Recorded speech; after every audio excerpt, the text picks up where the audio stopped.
In the end it becomes like this. A strengthless laugh. However, I'm not surprised or feel unfair. Because I knew that I was going to die like this. Whew. He let out a long breath. The steam rising coming from his mouth rises to the sky. There was a bastard alive over there. Looking at the steam of his breath, some enemy soldiers came walking to him. Just let me be. There's a hole in my stomach, anyways. He wanted to say that but he just let it be. He remembered the spring from 20 years ago. Was I 18 years old when I ran out of the town saying that I would become a great commander that would command the entire world? After that, he kept going to the battlefield for 20 years. And the result of that was that he only had a bit of money in his hands and that he belonged to the first corps of spearmen. What great general! I'm going to die freezing. Damn it! His life passed through like a revolving lantern. What would have happened if I had participated in that surprise tactic? No, if I had enrolled when they were enlisting soldiers in the region of Bait? No, no. If I went west in that winter when there was the monster subjugation. A crossroad with plenty of choices. At that time, he chose one side without hesitating. But the results weren't that good. And because of that, he had a hole in his stomach and was waiting to die. Soon, he could see the evil expressions of the enemy soldiers very close. Damn it! The curse ran through his throat. Stab! A steel sword stabbed his chest. Damn it! His voice without strength rolled outside his mouth. Roan of the First Corps of Spearmen from the Rin's kingdom died like that. Translator, Subuk. Huff. The clogged breath exploded. Huff. Huff. Huff. His chest beat like he had run the whole day. Did I die? He felt strange. His senses felt dull just like when he had just woken up from a dream, and his head hurt as if it would split. At that time, he felt a strong impact in the back of his head. Thwack!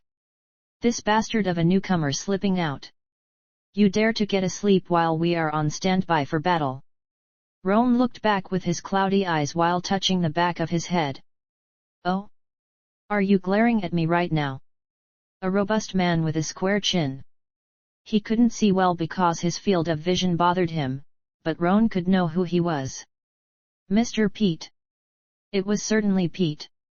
The senior of the 7th Corps Rose unit. He was first in 20 years ago. But he died in the monster's subjugation 20 years ago. Roan frowned. In the end, you meet dead people again. At that moment, he stood up and extended his hand, feeling glad to see him again. It's been a long time. Nice to see you. A greeting while he smiled. However, Pete's expression wasn't that good. This bastard. A punch flew along with a curse. Thwack. Coog. Roan rolled after being hit. A severe pain could be felt. Damn it! Can you feel pain even after you die? He moved his chin. At that time, he saw his right hand and his body. A really feeble body. On top of that, the back of his hand was soft and clean. What is this? Do you get younger when you die? Everything made him question. At that time, someone hurriedly came to him and stopped him. Roan. Are you crazy? Why are you so suddenly like this? A noise so small it seemed it was whispering to him. Roan slowly turned his head and looked at the owner of the voice. Pierce. A surprised expression.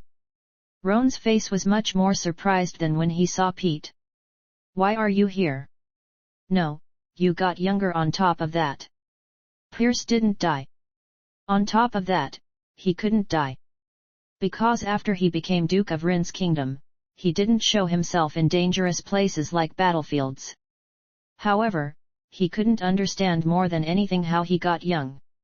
It made him remember the first time they met 20 years ago. Are you crazy? Pierce slapped him with a hurried expression. Slap. At that moment, Roan felt that his consciousness got clearer. Just like the fog in his head was lifted. and the dull senses became sharp just like before. When that happened, he could clearly see the scene before him. Is this the Rose Troops barracks? He was certain. He was certain that it was the barracks the Rose Troop used 20 years ago. It wasn't a thing such as heaven or hell. On top of that, the people that were seated in a line on the floor. They were all familiar faces. My comrades from the Rose Troop from 20 years ago. What happened? Did I not die? A confusing situation. However, his thoughts didn't last for long. This bastard. Because Pete approached him and kicked him. Bang. Coog. Roan rolled in the floor and quickly curled himself. He hid his vitals by instinct. But fortunately, Pete couldn't continue kicking him. It was because the entrance of the barracks opened and a middle-aged man with scary eyes appeared. What are you doing? A sharp voice. Roan recognized the owner of that voice even without looking at him. Squad Commander Tane. His head started to roll. I didn't die. He slowly pinched the inner sides of his tie. An intense pain. It's not even a dream. Then only one thing remains. Did I return to the past? It was difficult to believe, but it had the highest probabilities.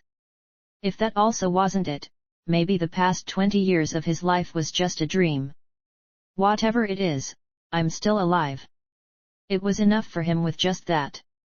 Roan slowly stood up from that place and returned to his seat. Tane frowned, but he didn't keep talking. He didn't have the leisure to do so right now. Everybody prepare. We will pass through Ale Village and reach Pedian's Plain. At that moment, everybody's faces became distorted. Oh damn! For it to be Ale Village. If we went to Varen's castle, I was planning to densely ease myself. That bar last time was fine, right? Yes. The female owner killed it. They talked among themselves and soothed their regretful feelings. Tane clapped. Clap. Everybody shut your mouths and move quickly. Oliver, take care of the newcomers.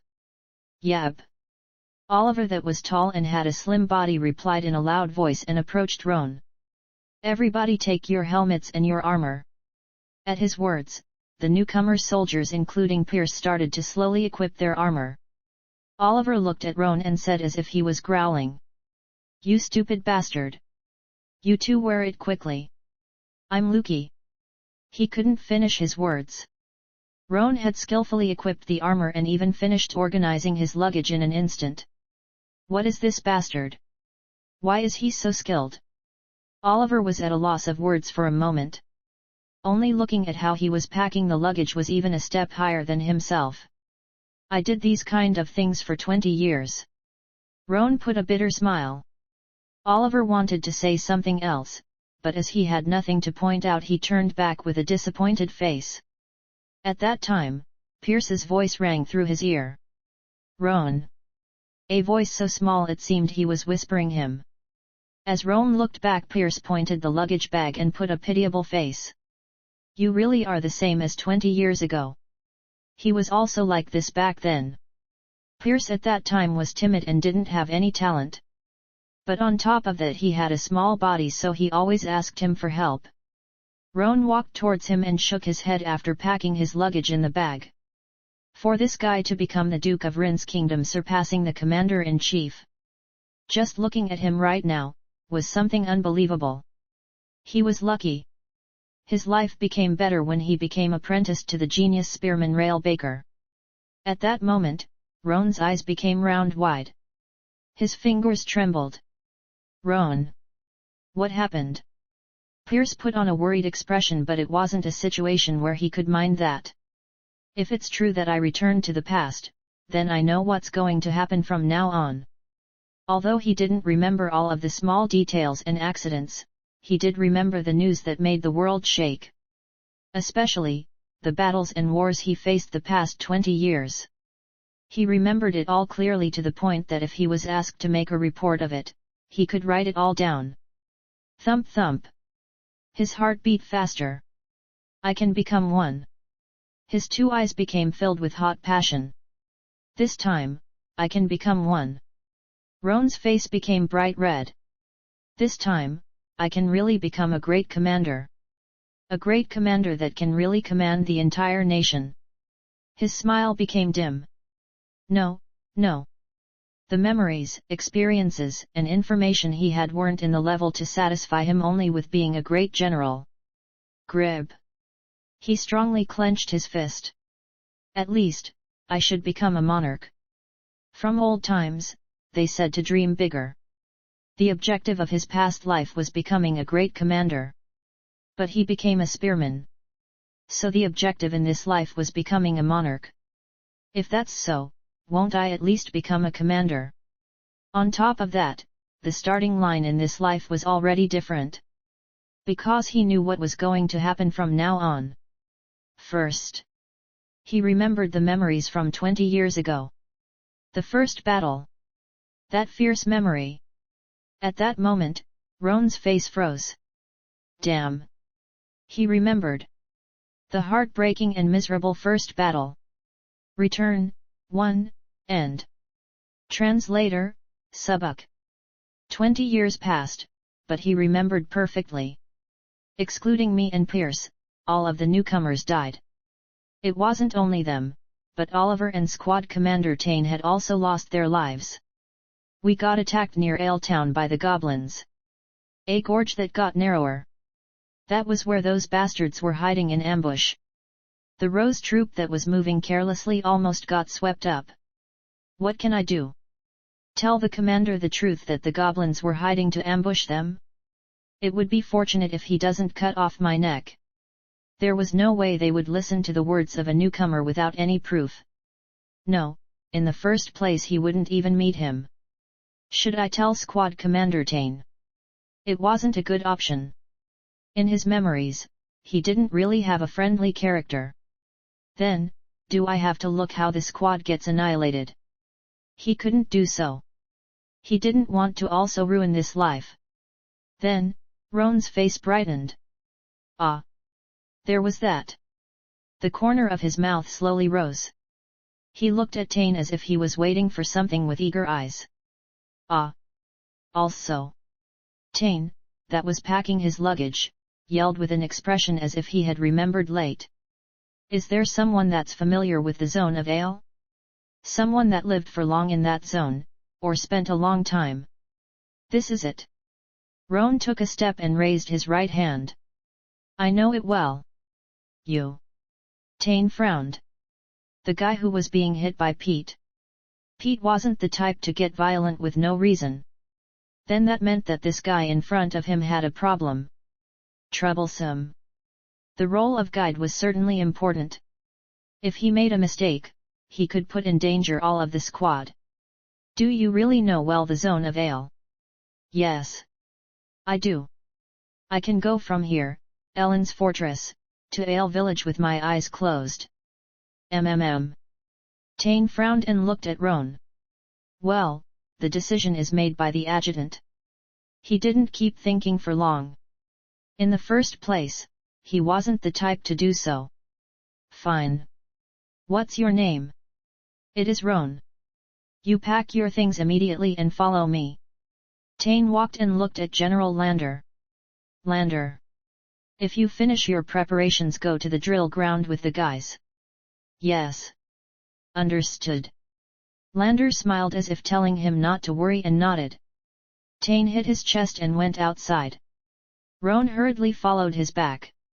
As he went outside the barracks, a familiar smell tickled the tip of his nose. The smell of war.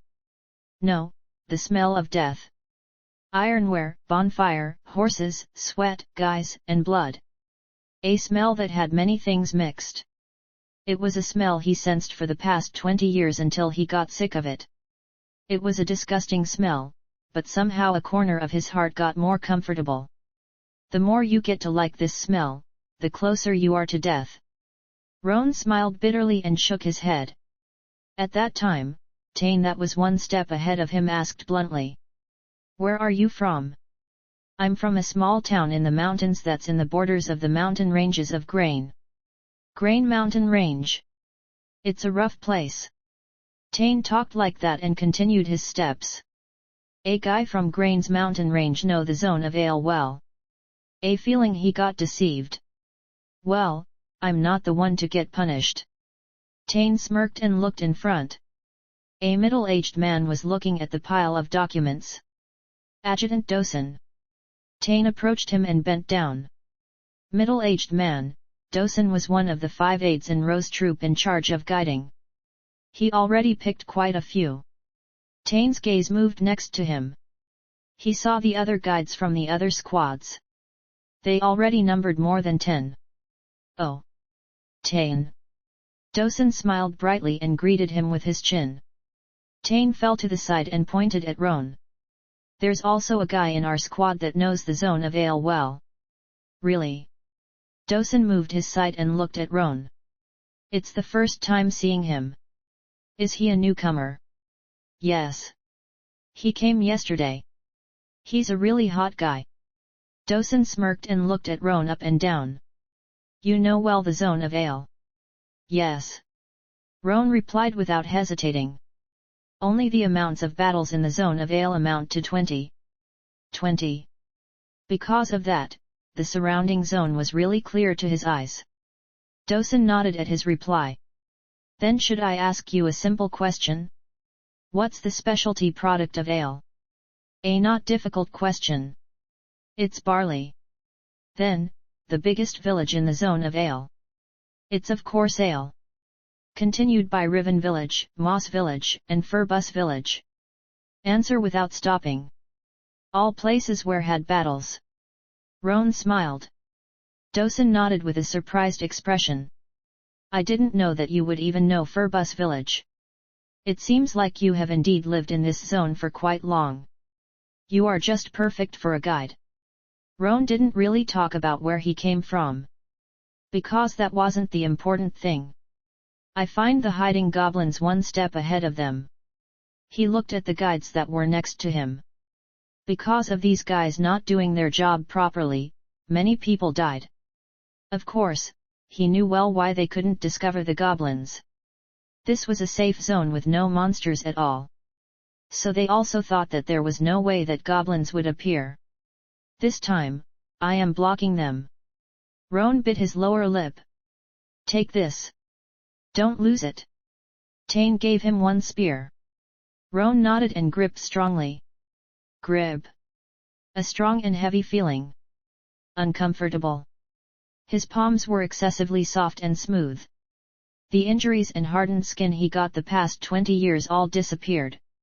It really is starting again. He smiled bitterly. Then, I will take my leave. Tane saluted at Dosen and moved his step to the drill ground. Roan took in a deep breath while looking at Tane's back getting farther away. Don't be too scared. A soldier that was looking at him bumped his shoulder. He seemed to have misunderstood that he was afraid. This much is nothing. Last year. He talked about his tales of heroism for quite a while. I also have 20 years worth of tales. When he started to talk, the story had no end. At that time, Dosen put aside the pile of documents. I think that this many guides will be enough. Mason. As you have the most experience, lead the other guides. At his words, the soldier that was talking without stop smiled brightly and nodded. Understood. Just leave it to me. An exaggerated answer. A look that made you not able to trust in him at all. This is why you got ambushed by the goblins. Roan frowned. It's a bit troublesome if the Rose squad gets annihilated. In his past life, the Rose squad got annihilated because of the ambush of the goblins. Because of that, all of the surviving soldiers along with Roan, got separated and got enrolled in other squads. Even if you pile your efforts, it gets taken by other guys. The stones that came rolling aren't as appreciated as the fixed ones. And originally, the soldiers that were in this squad already ignored him. And taking the efforts of another was also a frequent thing. Because of that, even after he had caught a lot of monsters, he got reprimanded for moving alone. I can't live like this in this life. Grib. He put strength in his hand. Well. We are also moving to the drill ground. Mason's loud voice. He moved one step ahead of them and started walking. Roan followed his back and took in deep breaths. This is the start. The moment his life starts again. His heart beat faster. Blow. The wind that was blowing carried the smell of the battlefield. Return, to, end. In the wide drill grounds. The lined-up soldiers in an organized way. In the middle of them, he saw the 13th Division where Tane and Pierce were. This nervousness. Even if it was a simple monster subjugation, before any battle, nervousness roamed. Roan liked this nervousness. This makes you feel alive. However, there was an existence that broke this nervousness. So last year, when I was in Lorraine province. Mason, that talked about his tales without stop. Although Roan put a face that he didn't want to keep listening to him, it was useless. That time, I evaded the spear the orc threw at me. Then a group appeared on the platform of the drill grounds. Will. Ahem. Mason's mouth closed. I think that I would be able to live now. A smile appeared in Roan's face. The ones that climbed on top of the knee-high platform was the commander of the Rose troops, Gale, and his adjutants. Dosen was also there. Sit. Quietly and instantly sitting. Gale stood on top of the platform and looked at the soldiers that were lined up. Our Rose troop will leave this Ellen's fortress, and pass through Ale village to reach Pedian's plain. Yes. A loud replying noise. A smile appeared in Gale's mouth. If it's this much, we can be called the best of the 7th Corps. He was quite proud of the soldiers of Rose troop that had went through a lot of things with him in the past 5 years. It was just like a parent looking at his child. Everybody, don't die. Words that seemed to be casually thrown. With that, the commander's speech ended. Right. Squad Commander Gale was the kind of person that appreciated his soldiers. He threw himself when the goblins attacked them to at least try to save one more person. Later, when the rescuing soldiers arrived, the corpse that had suffered the most mincing in his body was Gale's. That kind of commander needs to live long. Roan's eyes shined sharply. Stomp. Stomp. Stomp. Gale and his aides started to move towards the field. Roan and the other guides followed Mason and stood in the front. Stomp. Stomp. Stomp. The steps of the army marching could be heard noisily. Where did I leave it back then? Right. In that battle, He started again. Mason talked without resting, having forgotten the role of guide. Why is it me? There were many other guides. But why did it have to be him? As he turned his head, he realized the reason. The other guides were walking far away from him. He was a famous bastard. They knew the incredible talking ability Mason had. Only that the newcomer Roan didn't know of it, and fell in their trap. Roan, that couldn't hold it anymore, opened his mouth cautiously. Don't we have to check the surroundings in case monsters appear? After that, I grabbed his wrist and then his legs. Hey? What? Monster. Mason, that was even spitting while talking, put on an absurd face. He patted Roan's back and shook his head. Look. Newcomer. There's no need to worry this much. This zone is the safest one. It's a place where no monsters appear. But... Ha! You are much more of a coward than how you look. Mason shook his head while clicking his tongue. Eyes as if he was looking down on him. However, Roan preferred those eyes. Because in that moment, he stopped moving his mouth. At that time, they saw the peak of the mountain that was in front of them. Rose Gorge. No, Ale Gorge. A small gorge you had to pass through if you wanted to reach Ale village. The original name was Ale Gorge, but after the Rose squad got annihilated, it started to be called as Rose Gorge with that kind of meaning. The day that they change the name won't come. Roan gripped his spear strongly while gulping dry saliva. Step. Step. Step. The guide's feet were near the gorge. Now's the time. Roan called out to Mason. Sir Mason. Hey. The form of this gorge doesn't seem normal. Shouldn't we investigate beforehand? Gorge? Investigate. Mason frowned and looked at Ale's gorge. And then he shook his head and clicked his tongue. You are really a coward. This is a safe zone. There are no things such as monsters. But isn't there a maybe? No, there's absolutely not. This is one of the safest places in Rin's kingdom. Mason was confident. He thought that there would be no one that knew the region of Ale better than him, as much as his confidence. I am a native here. He turned his head and looked back at the other guides. Hey! This newcomer here says that we need to investigate the gorge. What do you think? Most of the faces of the guides became distorted. What?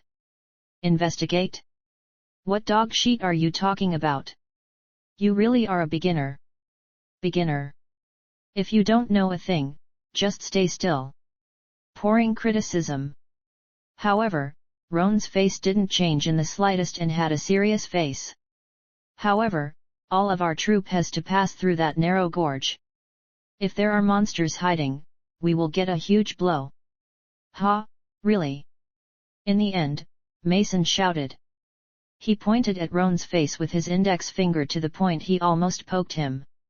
Don't say useless things. There's no way that will happen.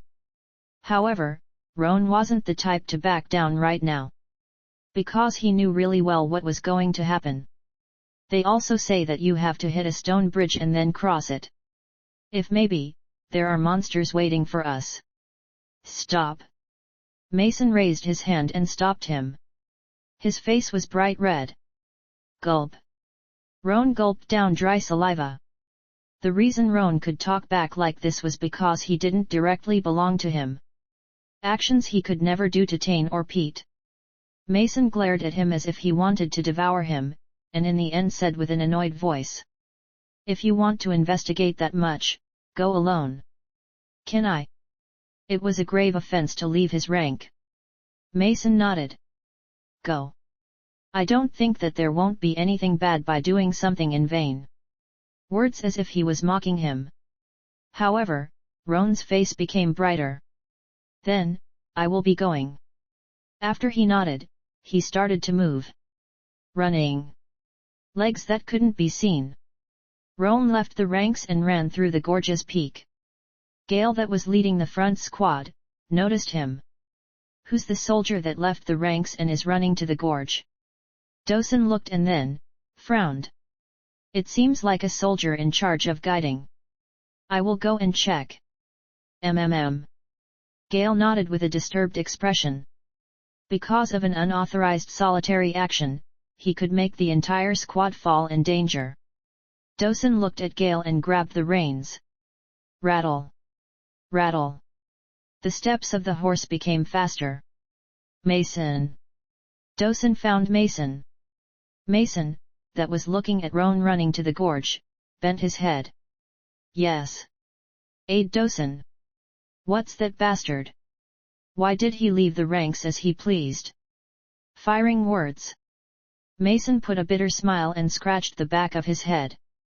I wonder, that guy said that there could be monsters hiding in ambush in that gorge, so he said that he needed to investigate. In the gorge? That bastard, doesn't he know that it's a safe zone? He knows. But even so, he says that maybe. Mason shook his head. Dosen was following with his sight the back of Roan that couldn't even be seen while frowning. Damn. Anyways, he was spotted by Commander Gale. Maybe later you and that guy will have problems. Ah. I find it unfair.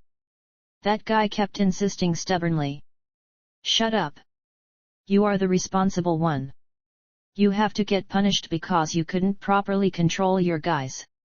After Dosen fired those words, he turned back his head. Whine. He heard the burbling of the horse and thought that it was making fun of him. Mason looked at Dosen's back that was getting farther away and then frowned. Damn. What is this because of a crazy newcomer bastard? After he spit, he looked back at the ale gorge. But where did that bastard go to? He thought that now, he would have to kick him in the crotch once. Roan, that didn't know that Mason was thinking like this, was approaching the entrance. Shock. The sharp senses he accumulated in the past 20 years were telling him that it was dangerous. Danger. A threatening aura could be felt all around the gorge. Roan gulped dry saliva and grabbed his spear. The only thing I need right now is acting. He didn't need to get deeper while facing danger. He needed to return in a moderate amount of time as if he had investigated the gorge and come back startled. If I just say that there are goblins in the gorge, the end. A smile appeared in Roan's face. He leaned in a big tree trunk. A sky without clouds. Right. The weather was this good. He remembered his past memories. The day when they got attacked by the goblins. The sky that day was deep blue.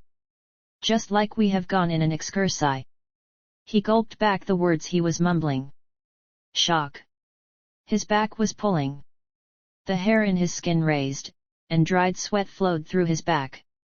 There's something inside the forest that didn't have anything until now.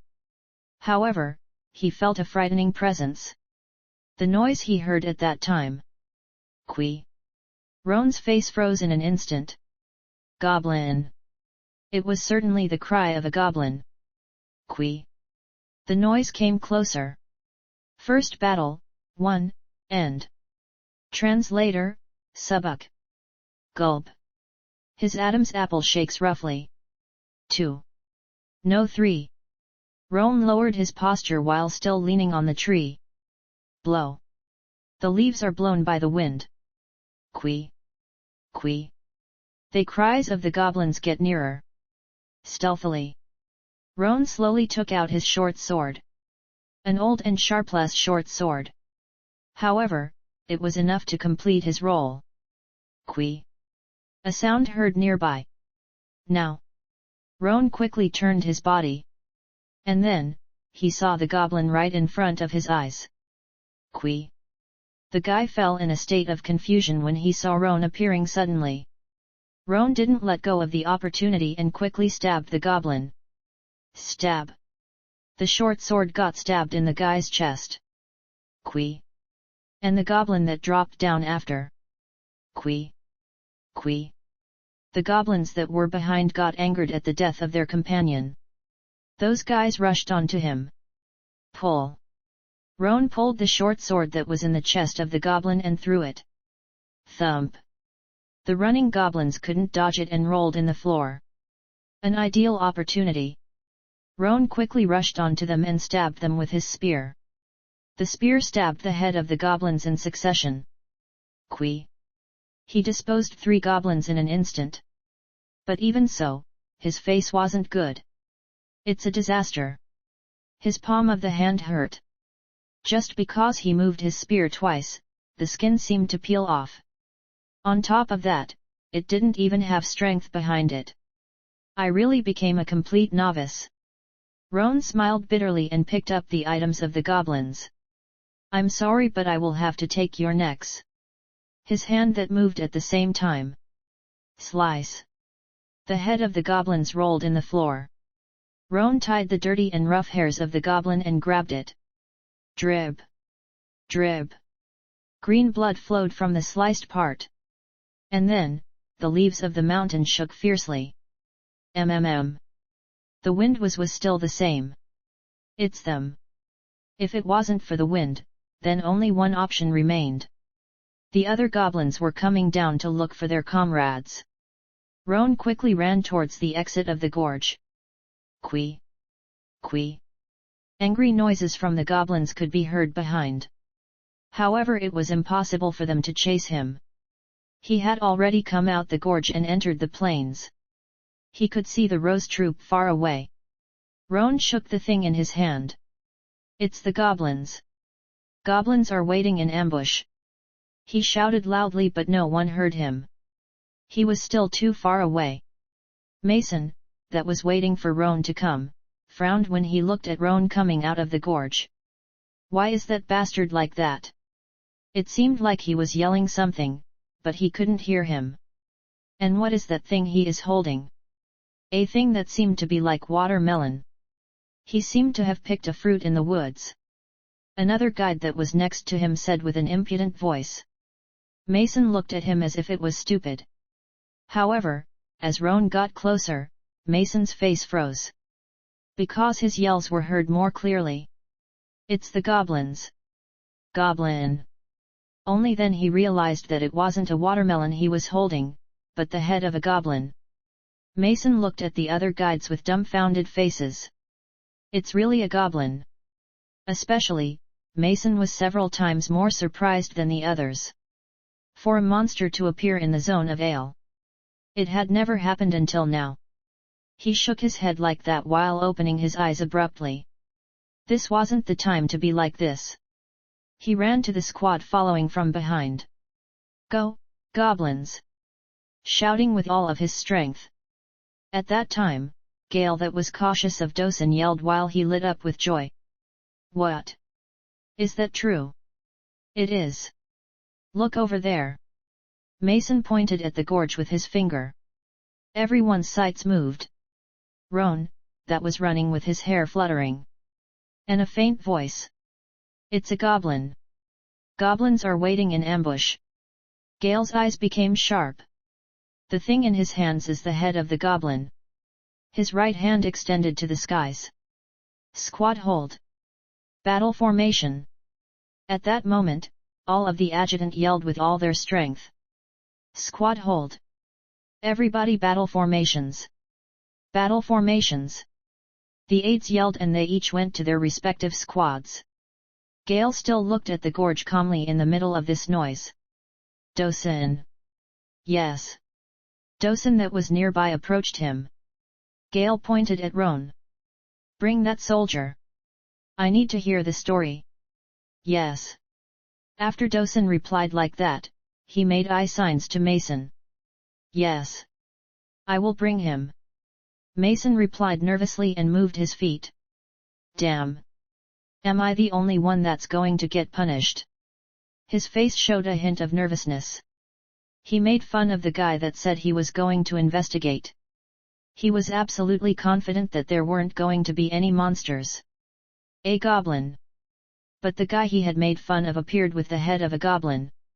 Mason bit the lower parts of his lip. I need to coax him well so he doesn't say unnecessary stuff. His feet that was running towards Roan became faster. Pant. Pant. Pant. Roan felt like dying.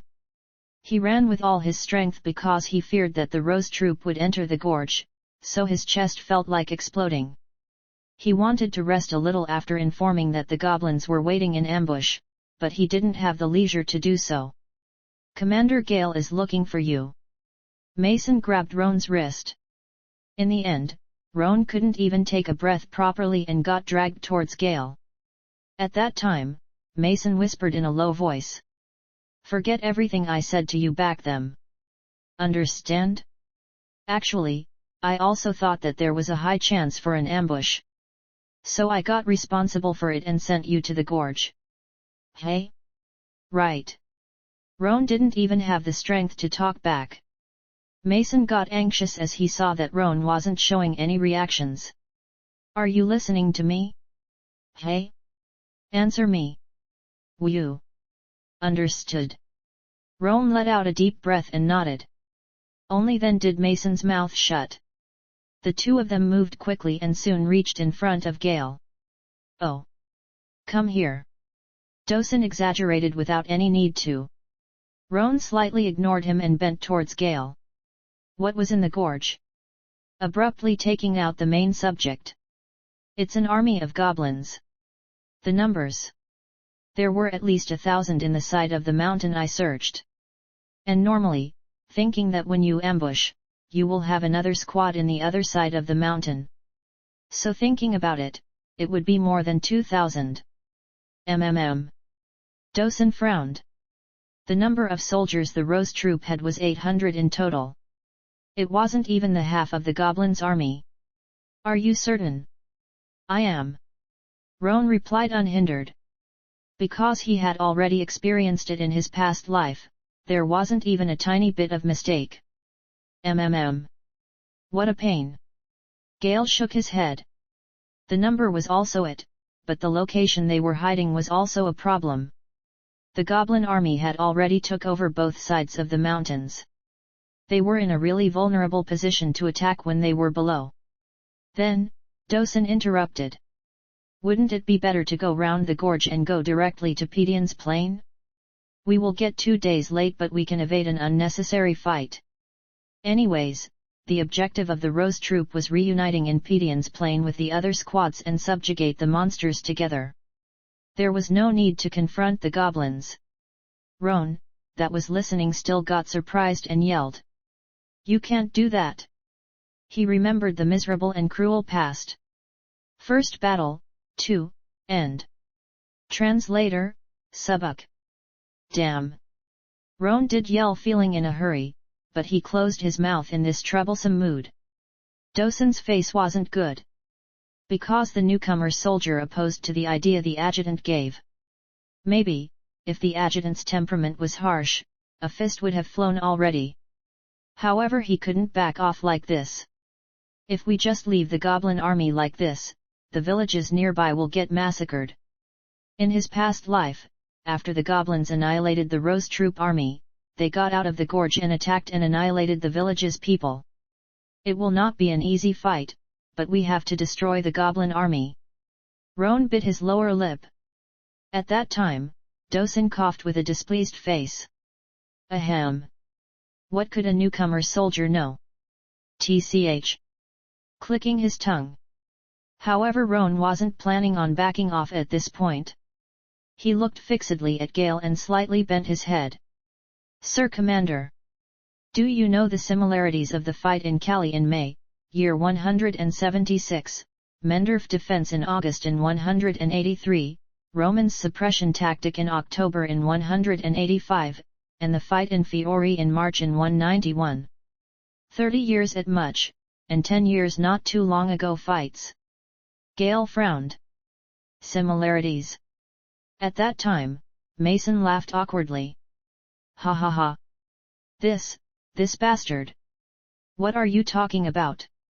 What's the Mendorf defense, and what's the Roman suppression tactic? You picked that up somewhere and are talking nonsense. At his words, Dosen added. It's also the first time I hear about those fights. Ahem.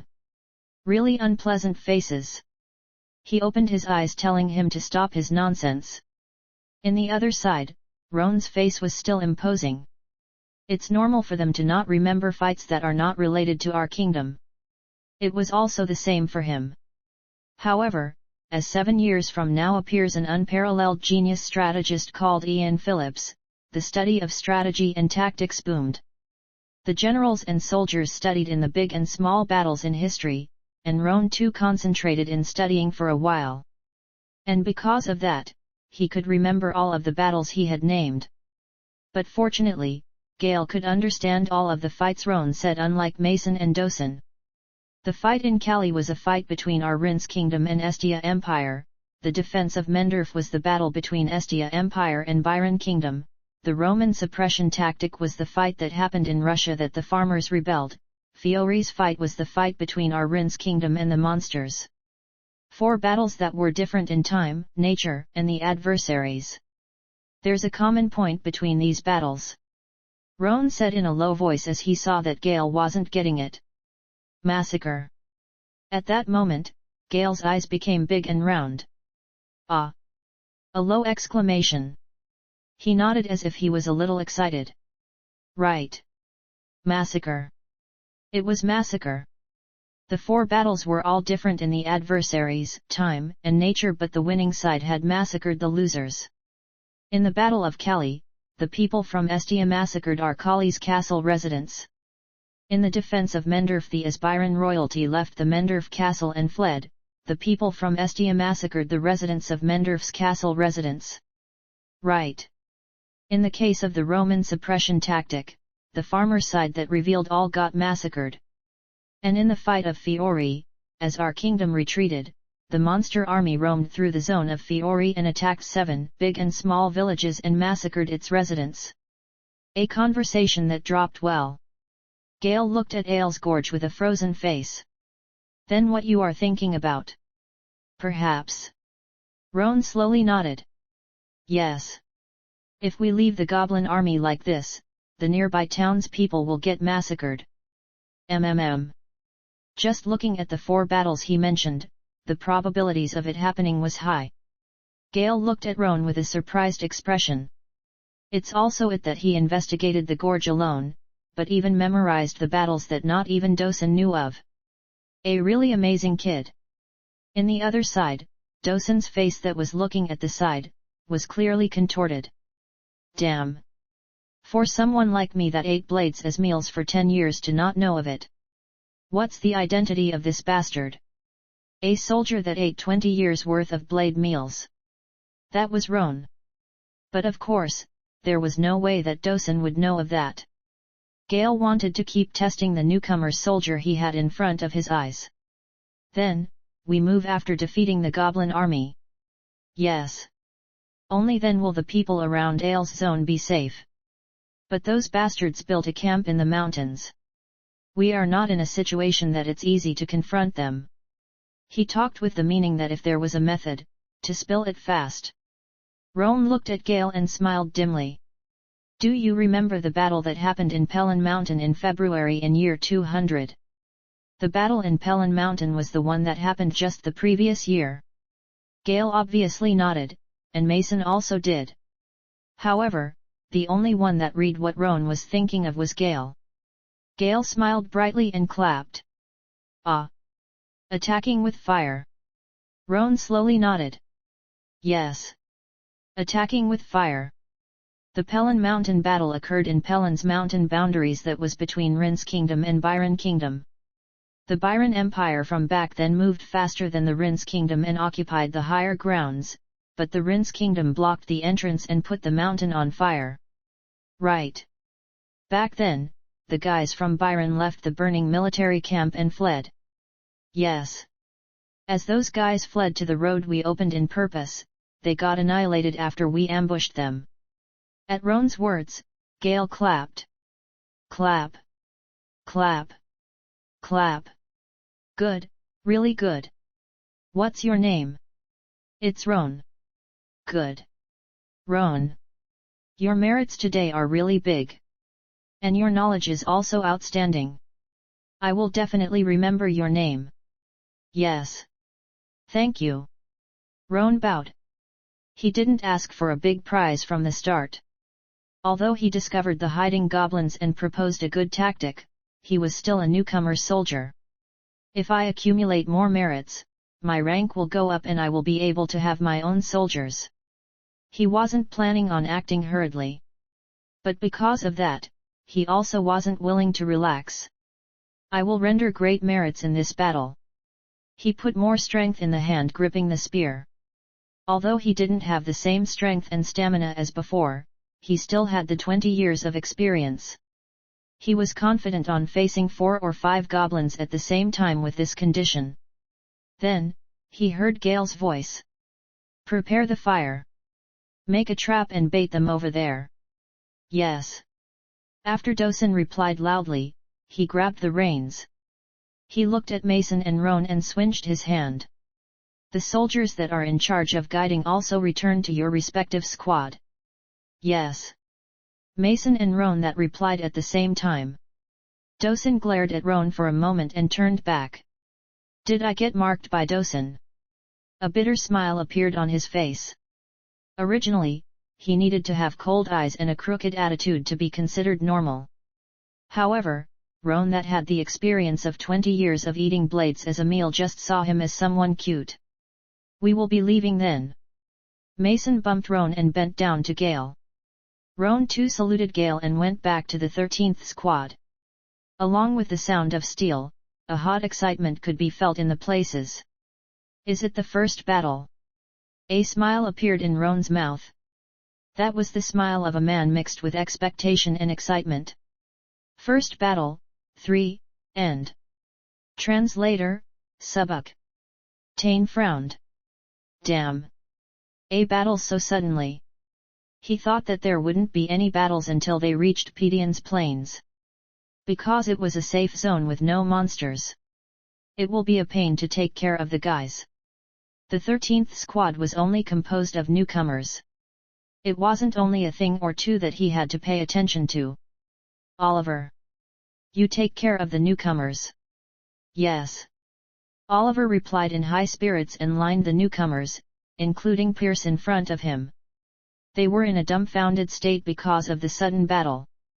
Oliver hit the helmets of the newcomers with his big hands. Dong! Dong!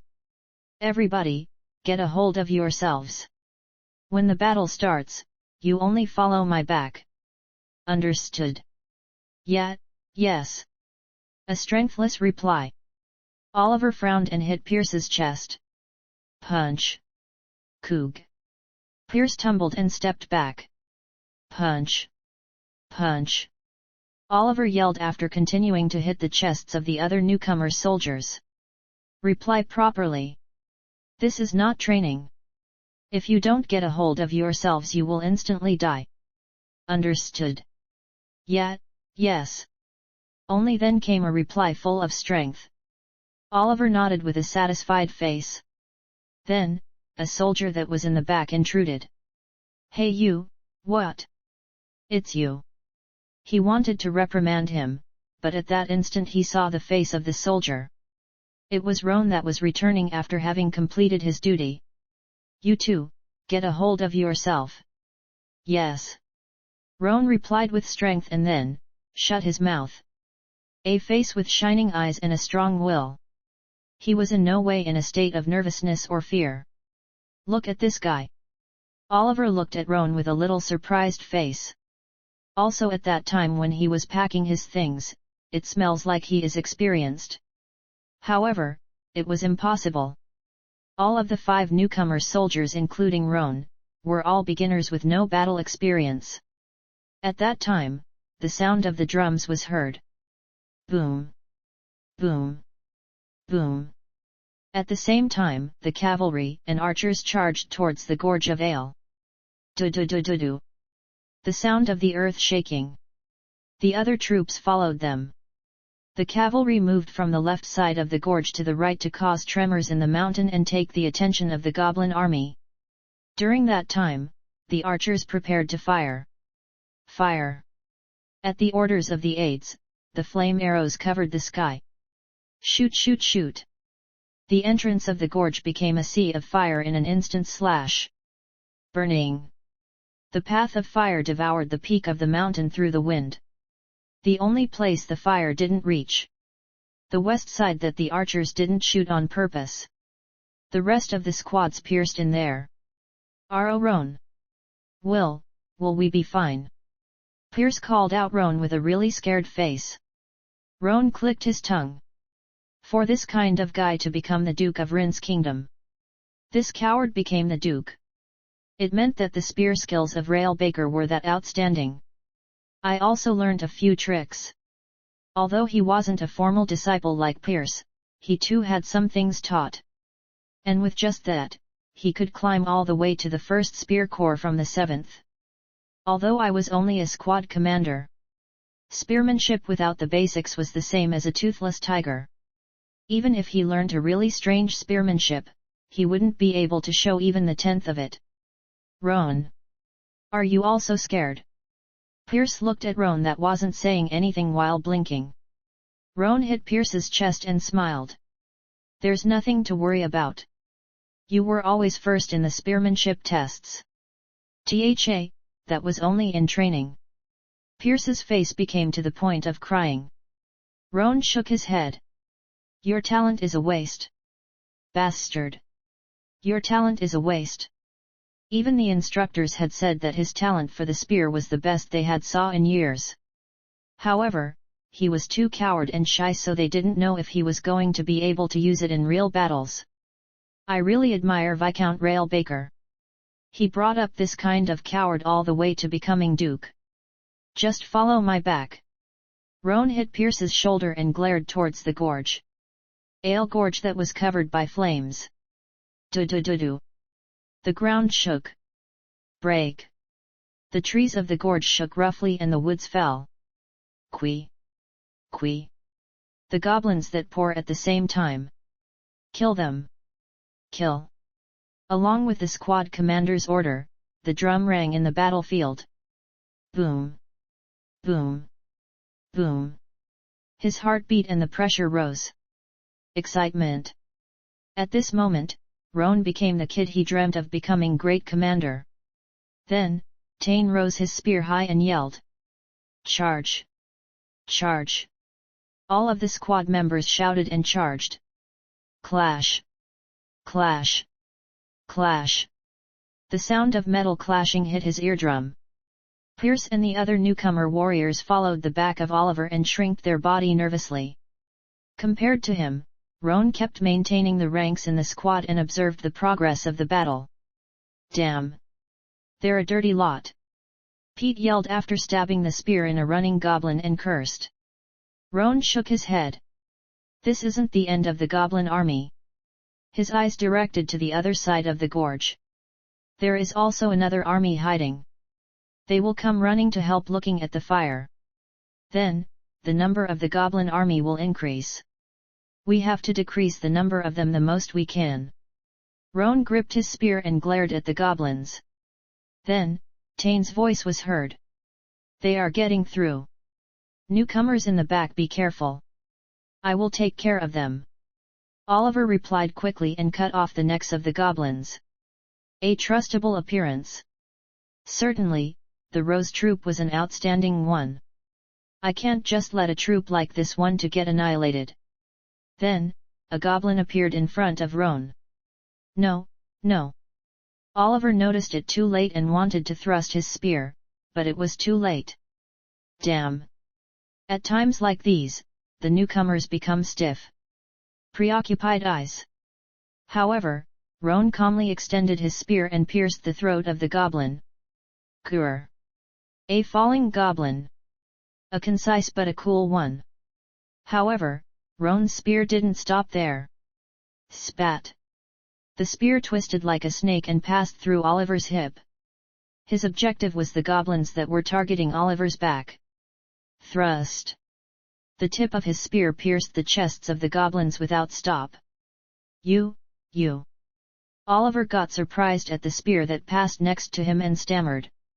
Roan pulled out his spear with a calm face. Be careful! Short words. At the same time, he passed through Oliver and stood in front of the newcomer soldiers. Sweesh! The blade of his spear drew a line of light and slashed through the space. Where are you goblins going? Roan's spear danced. Gur. 3 goblins consecutively fell. It was obvious for the newcomer soldiers, but he got caught in the eyes of the other 13 squads too. What is the identity of that guy? A newcomer doesn't fear at all. The soldiers of the 13 squads looked at Roan and clicked their tongues. At that time, Tain that was looking at the situation made hand signals to Roan. Roan! You come to the front. The newcomers will be taken by Oliver. It was a waste to use his skills as a defense for the newcomers. Yes. Yes. Understood. Roan and Oliver yelled loudly and charged through. Roan that comes to the front of the 13 squads. Pierce that was looking at his back, showed a surprised look. Roan! What happened to you? The spear skills he remembered from Roan wasn't that much. On top of that, he had never acted so bluntly, because he also had a timid side like him. You are like a completely different person. In only one day, Roan completely became another person. Grr! During that time, Roan's spear cut off the neck of another goblin. First battle, 4, end. There were indeed more goblins than their army.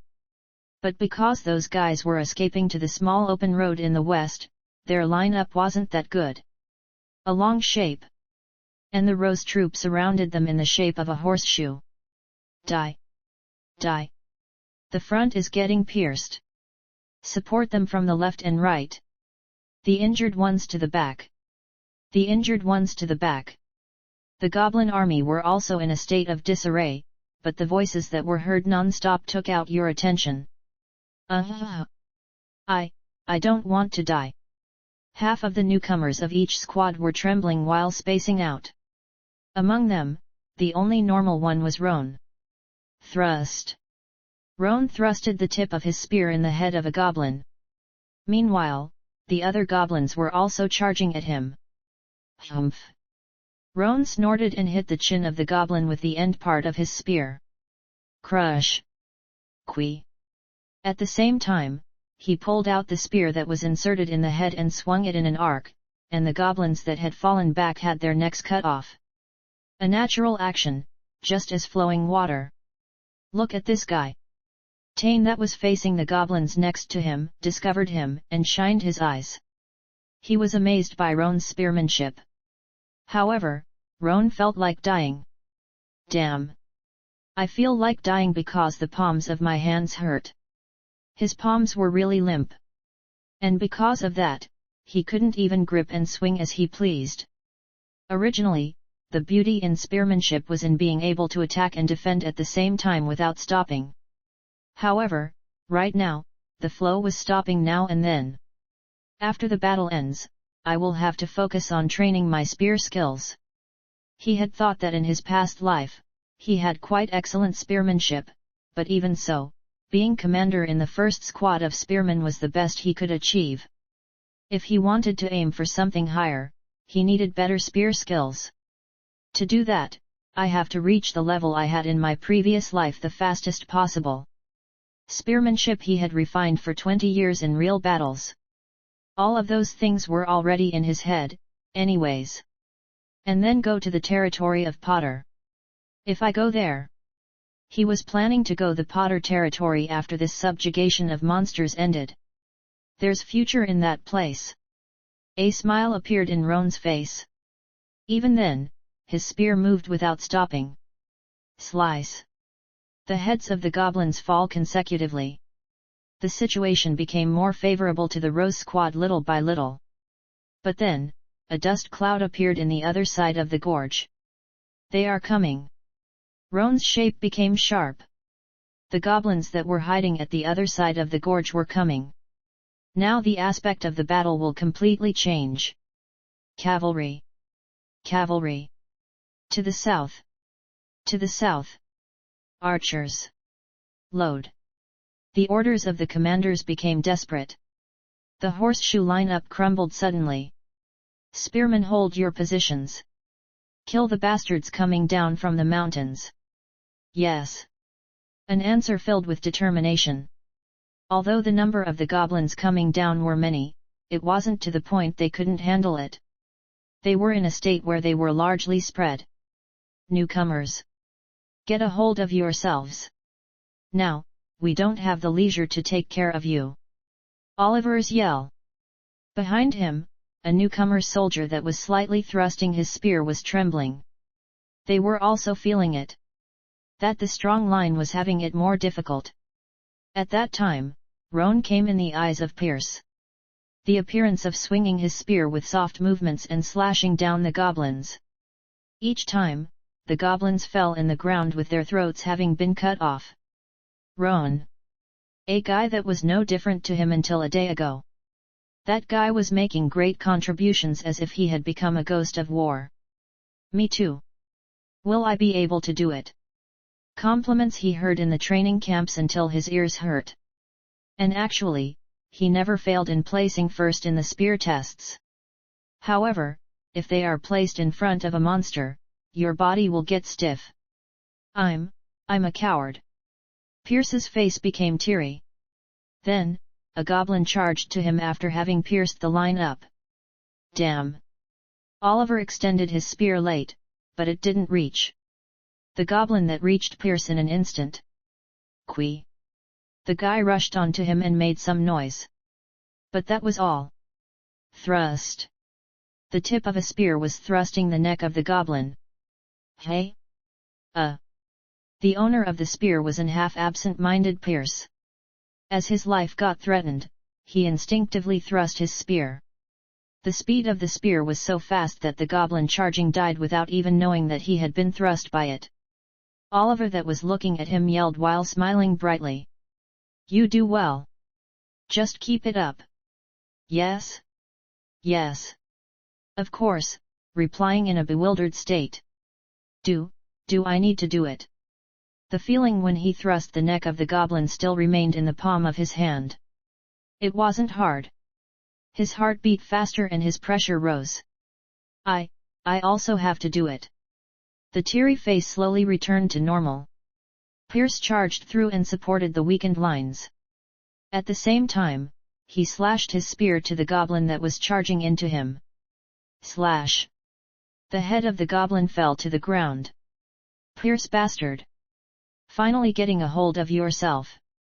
Roan, that was facing the goblins in the front of the 13th Corps, smirked and shook his head. Right now, he was a newcomer soldier that no one recognized him, but he was the guy that was picked with the best talent in all of history of Rin's kingdom. "I can't be losing to you." Pierce was an 18-year-old newbie. He too was an 18-year-old newbie in the eyes of the others, but he had the experience of the past 20 years and was a 38-year-old skilled spearman. Roan's spear drew a line of light and danced. But is that bastard still far away? As he slashed his spear non-stop, his eyes were still directed at the mountains. There was a guy he was waiting. He was certainly the same size as me. The guy in his memories. He was the leader of the goblin army and was as tall as himself. Originally, goblins didn't surpass the chest height of humans. He used dual blades. The guy held swords in both of his hands and roamed the battlefield ruthlessly. The number of soldiers of the Rose troop that fell by his hands would be several tens. Slash! At Roan's spear, 2 goblins lost their heads and fell. Good. Keep going like this.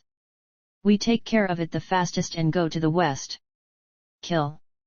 The soldiers that rode the momentum shouted. At that time, the guy appeared in the east road of the mountain. He came. The leader of the goblin army Roan was waiting for. It wasn't that a commander had appeared. Quee! It made a rough and angered cry.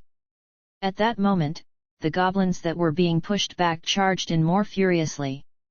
Just like their hero had finally arrived. Wah, what's that? Is that a goblin too?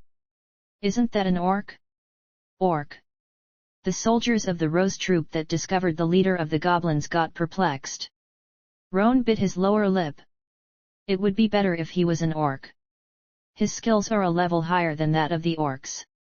He wasn't the leader in vain. However, the army of the Rose troop that had no way to know this each lifted their weapons and charged in. Slash! The neck that fell with that horrible noise wasn't that of the goblin leader, but of the Rose troop soldiers. Hey! Huh! At that moment, he remembered the perplexed faces of the soldiers. Right. It's not easy for normal soldiers to confront it. Roan bit his lower lip and kicked the floor. His body moved towards the goblin leader. Hey! Where are you going? Tane's voice rang behind him. I'm going to get his head. Words he couldn't say. Roan's spear shone with the sunlight. First battle, 5, end. While Roan was stabbing the charging goblins, the goblin leader cut off the necks of various spearmen and swordsmen. Quee! A cry that even stole the vigor of the battle. And then, the soldiers that were charging without thinking of anything started to fall back. The goblin leader filled up with vigor when he saw them. Quee! A cry that implied that humans weren't even a match. The guy's dual blades cuts off the air. Ugh! The narrow-eyed soldier closed his eyes when he looked at the blades coming to him. The moment he experienced death. But then, a clashing sound was heard near his ear. Clash! And the voice that rang at the same time. Fall to the back! The narrow-eyed soldier slowly opened his eyes and looked in front of him. The owner of the voice was a spearman with a childish face. It was Roan. Hoo! The soldier fell back as if he was running because he was relieved that he had survived. After a space was created between Roan to swing his spear, he put a somewhat fishy smile.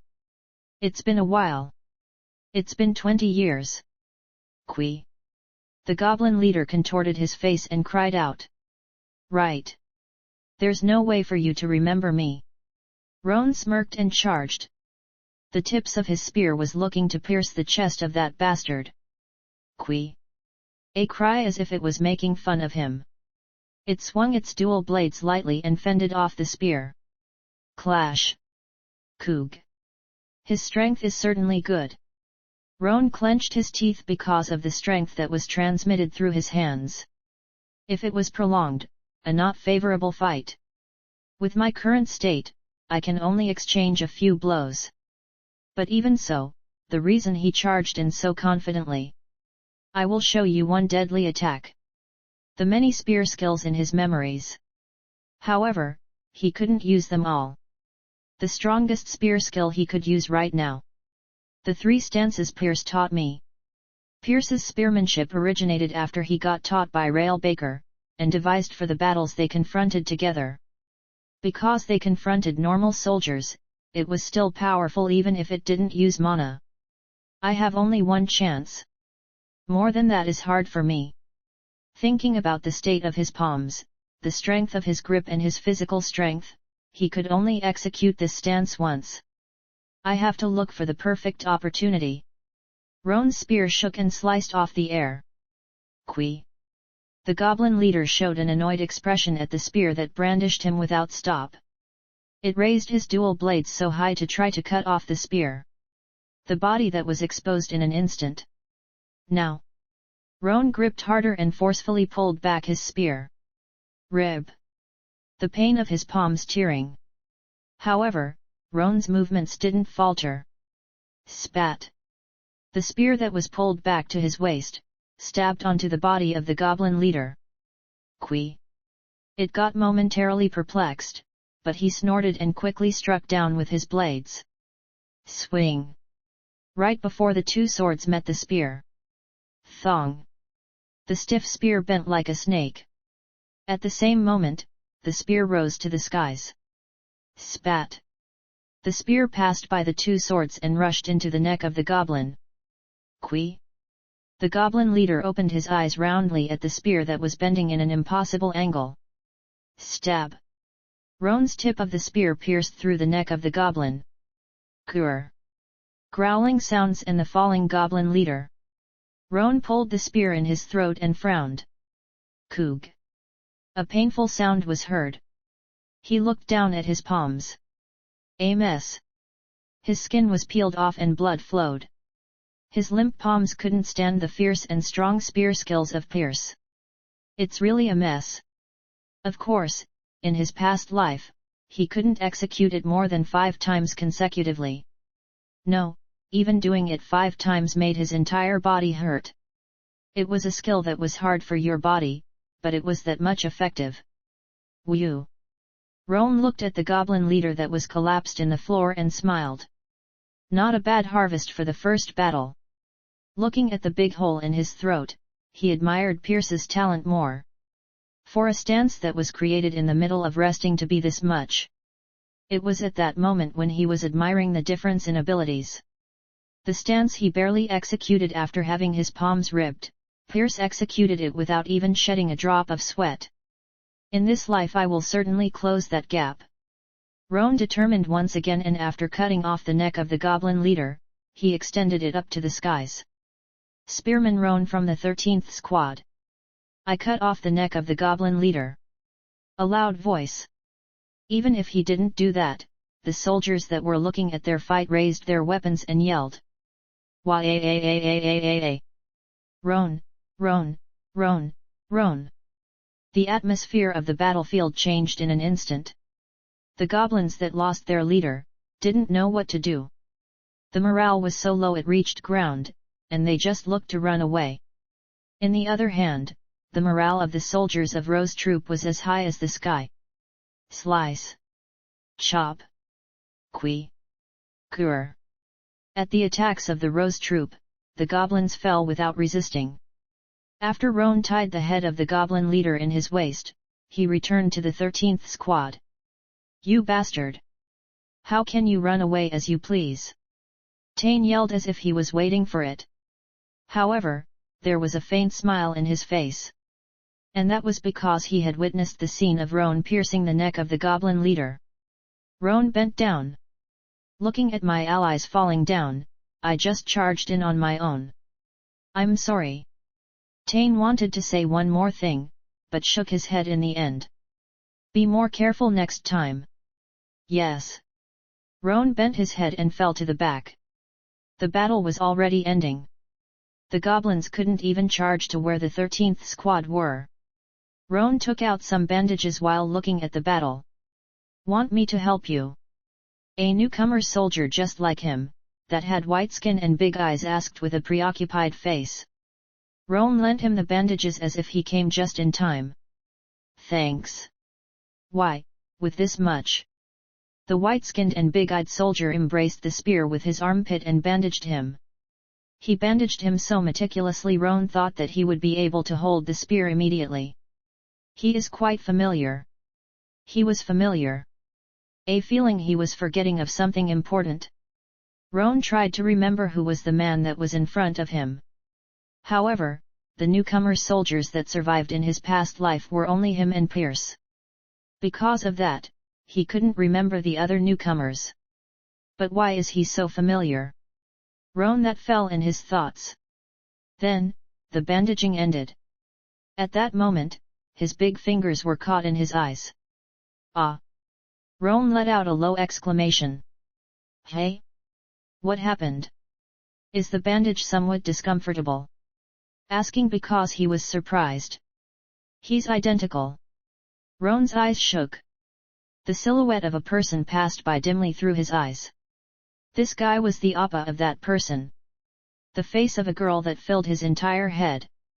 Roan shook his head and just put on an awkward face. He smiled brightly and lent out his hand. It's nothing. Thank you. Glenn. The white-skinned and big-eyed soldier was called Glenn. He remembered who this guy was, and who his sister was. First battle, 6, end. The only person Roan loved in his life. She was Glenn's younger sister, Selin. She came to find his corpse when he died by the hands of the goblins. A 17-year-old girl. The death of her 1-year-older brother was a hard-to-endure one.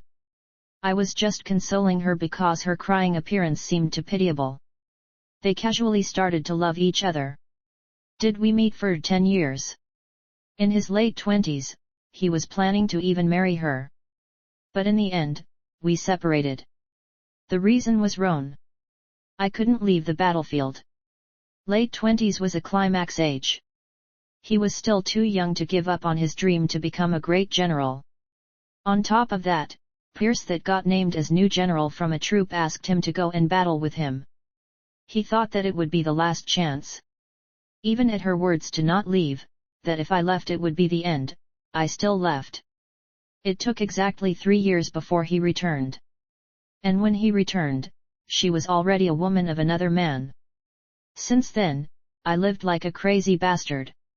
He battled like a crazy person. And because of that, the normal soldier that couldn't be seen for 13 years, became squad commander in just 2 years. But of course, that was the most he could achieve. She longed for her death brother all her life. What a relief! Glenn didn't die. She wouldn't be sad anymore. But if it turns out like this, would I be able to meet her? Somehow, a bitter flavor roamed in his mouth. He thought that he had forgotten it all, but now that he had remembered it, it wasn't easy for him to push away those thoughts. Perhaps, it is better this way. Even if they met and loved each other again, he would only leave her alone again. Because in this life, he would dream bigger than his past life. It seems like the battle ended. Glenn's voice rang. Roan pushed away those thoughts and looked at the battlefield.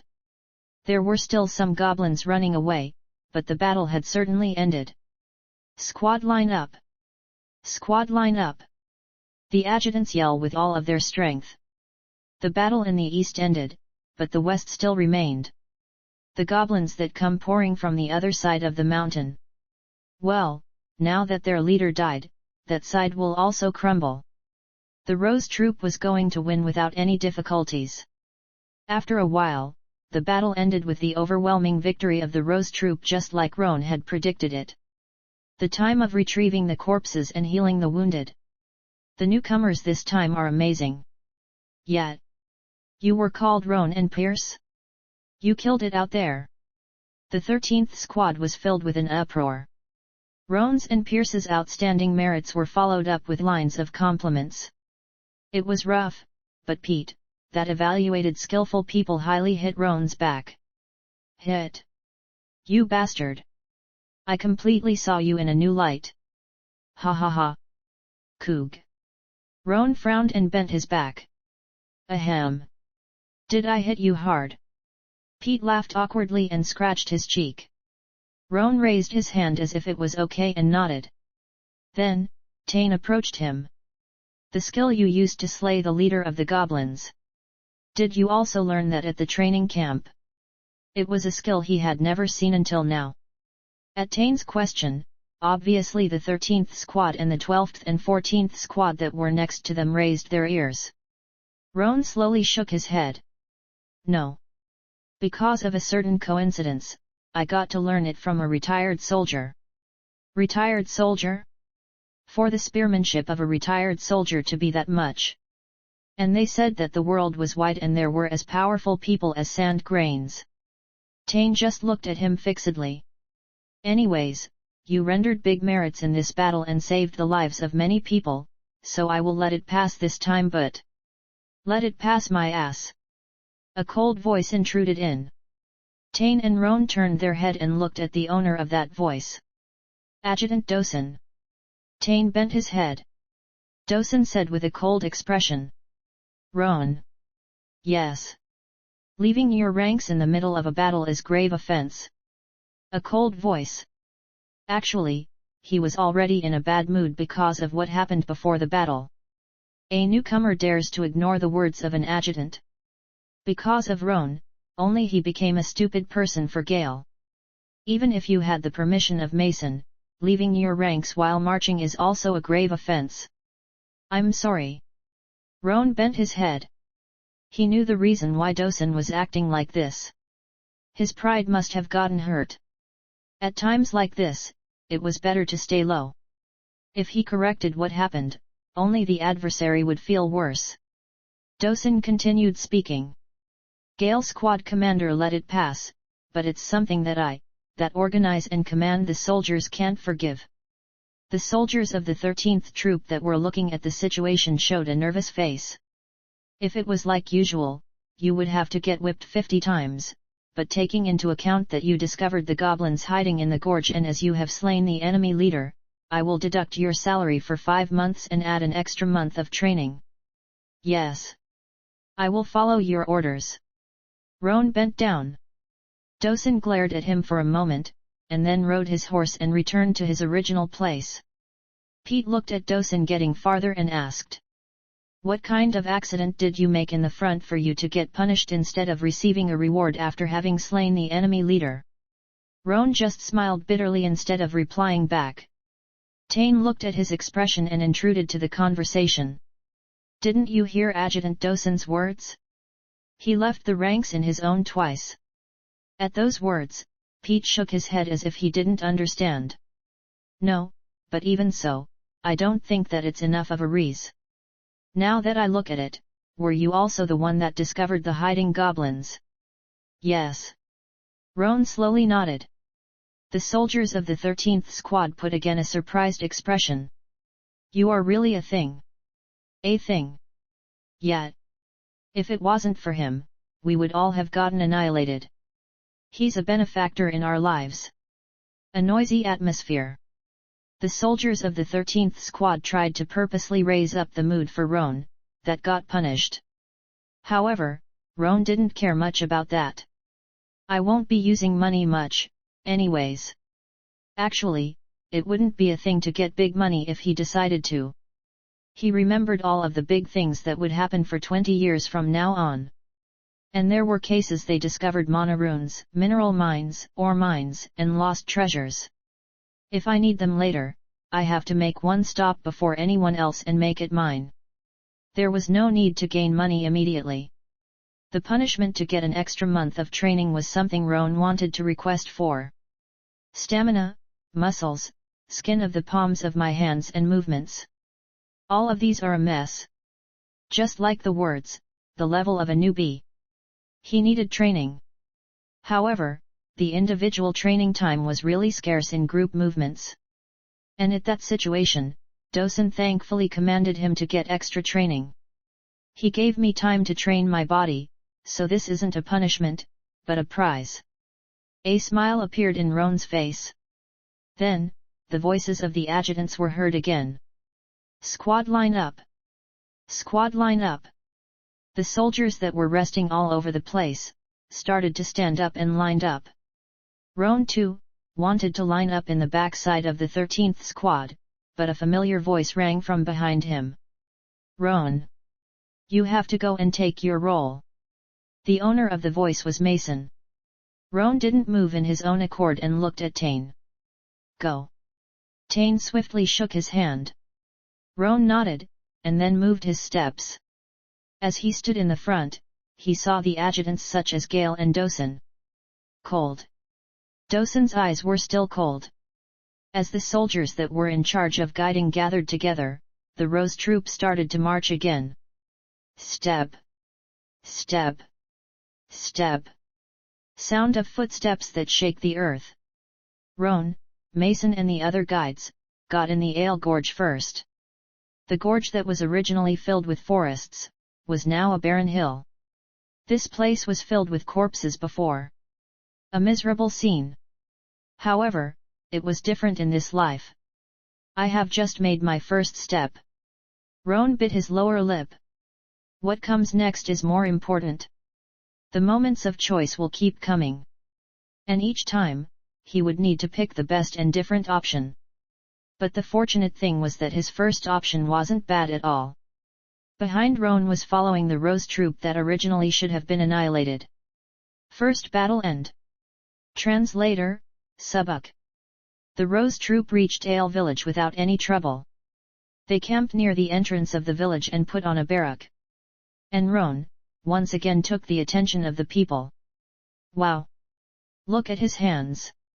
It seems like they only teach you how to set a barrack in the training camp. EY. That's not it. Look at the other newcomers. It's only that guy who is skilled. The soldiers of the 13th squad talked among themselves while looking at Roan, that was the only skilled one among the newcomers. You have to pull more this way. Roan helped Pierce and Glenn and taught them how to put on a barrack. Thanks. The two of them laughed embarrassedly and scratched their heads. Roan didn't say anything and just focused on setting the barrack. Bang! With the last hammering, the huge barrack got completed. Roan! You are the best, the best. A really special one entered. Did you see the expressions of the other squads? They were really envious. Kukiku. The soldiers got in the barracks with their luggage and raised their thumbs. Roan just bent his head without saying anything and grabbed his spear. What are you going to do?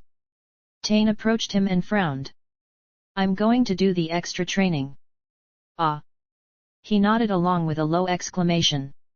It was a punishment given by the meticulous Dosen, so he could be watching him from somewhere.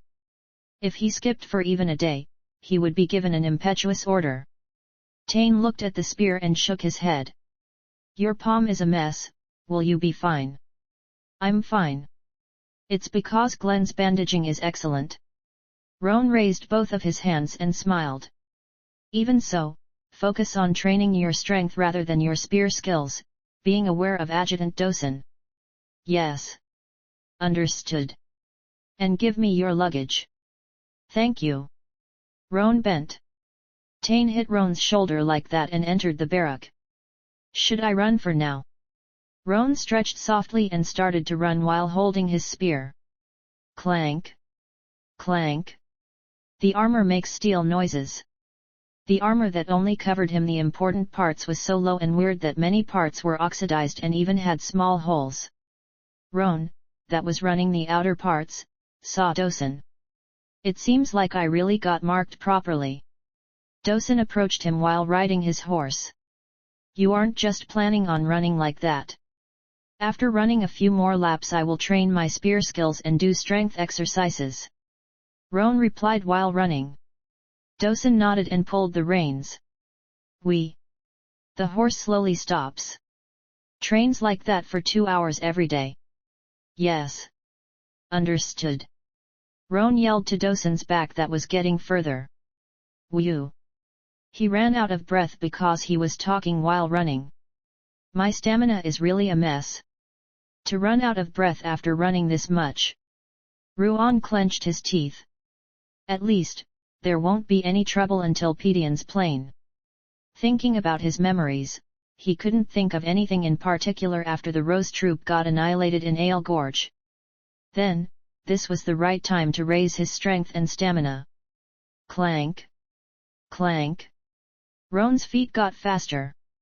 The Rose troop rested in Ale village for a day and started to march towards Pedion's Plain. Roan didn't miss the extra training even while marching. And not only that, he even participated in the group trainings. You will fall like that. So much that Pete had to persuade him. However, Roan pushed himself to the limits. He knew how much strength and stamina he could raise with the 20 years of experience. If I get to that point in an even shorter time, I can look for a higher position. The 20 years from now on will change.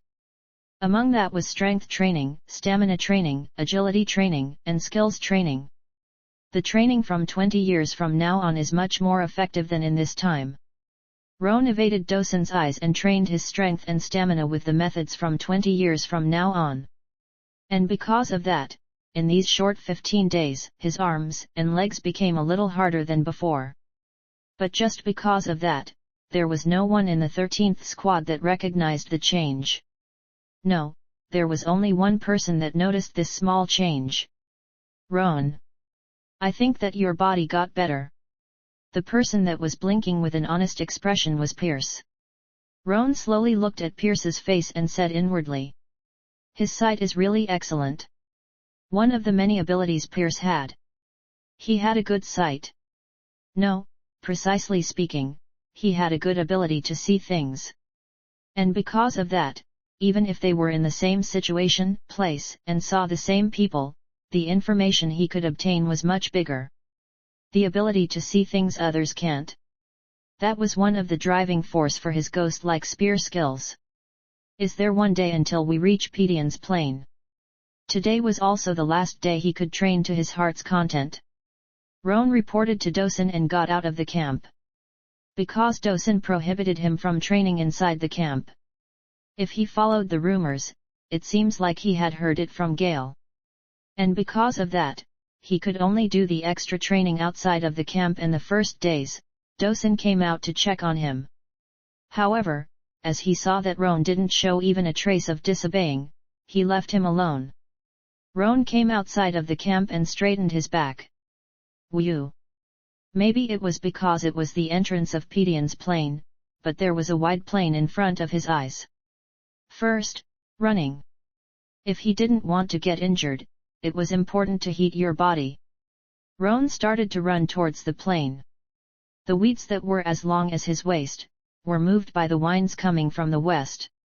The sound of the plants rubbing his skin tickled his ear. Roan was enjoying the strange feeling and ran to a place farther than he had thought. Did I run too much? The entrance of the camp was too far and was seen really small. He changed directions and started to run towards the Rose Squad camp. The weeds shake because of the wind. Movements and sound that's no different as before. However, Roan frowned. Something's weird. His eyes became sharper. The movements of the weeds that are in his left are rough. Roan gripped his spear. There's something. He glared at the weed that was shaking roughly. Stab. Then, the weed separated to the left and to the right. Roan stopped the spear he was going to stab by instinct and frowned. Because the thing that appeared out of the weeds was out of his expectations. Why are these guys here? Travia's spear end. Young. Appa. Sniffing voices. Kids that were around 10 years old. 5 little kids were grabbing Roan's leg and cried. Save our mom!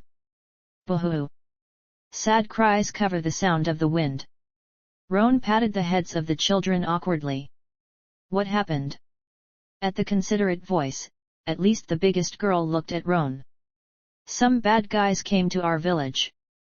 They took away mom and dad. Boo-hoo! The girl couldn't hold it anymore and started to cry. Roan patted her head and frowned. Bad guys. He searched in his memories. But there was no particular case. Originally, the Rose troop gets annihilated and doesn't pass through here. It meant that it was completely unrelated to him. Roan looked at the crying girl and asked gently. What's your name? Sob. Sob. Leah. It's a nice name. Leah. Leah, are you the oldest here? Leah wiped off her tears with both of her hands and nodded. Roan pointed towards the Rose troop camp that was far away. If you go there, there will be a lot of tough uncles. Will you go there and tell them what happened in your village? Then, those uncles will save our mom and dad. From deep within her eyes could be seen a light of hope. Roan couldn't ignore that hope. Well. Of course. Only then did the crying children stop crying. Roan started to walk towards the camp in the front, while guiding the children. Roan. Before he could get in the camp, a scary yell was heard. It was Dosen. This bastard dares to come after idling there. He was outside because he was thinking that perhaps he was planning on punishing him if he was idling without him knowing. However, he couldn't discover Roan nearby at all. Right. You got well caught. Deserters have the punishment of having to live hiding for life. He thought that he wouldn't be so stupid as to fulfill that punishment, and that he would be hiding somewhere. What kind of punishment should he give? It was at that moment when he was thinking that when he saw Roan coming into the camp. Just where have you be? Hey! He was about to yell at him when he saw the children lined up behind him. Dosen frowned and looked at Roan. What are those kids? It's... Roan explained everything that happened in a calm way. Dosen's face contorted. Someone attacked the village and took away their parents. Yes. That's right. Roan nodded with his face having darkened. He wouldn't be making up an excuse, right? It was Dosen that didn't feel good towards him. If he resorted to violence in vain, only the children would be at a loss. Dosen, that was thinking for a while, hit Roan's shoulder. Good. Take the kids and go to Commander Gale. Yes. Roan asked with a surprised expression. Dosen's eyes twitched. It means that innocent villagers are in danger. So we have to rescue them. Right. Roan laughed awkwardly and nodded. Dosen said as if he was just spilling it. You thought that I was going to resort to violence. Roan didn't talk back. Dosen looked at the children that were about to cry at any moment and continued saying. It's true that I don't like you. But I'm also a soldier of Rin's kingdom. And it's my duty to protect the people of the kingdom.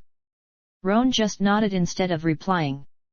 Dosen smiled at the kids once and went towards the camp. Kids. Let's go. Roan took Leah and the other children and followed his back. When they got in the camp, Commander Gale approached them with a well-disposed smile. Oh dear. These little kids are having it really hard.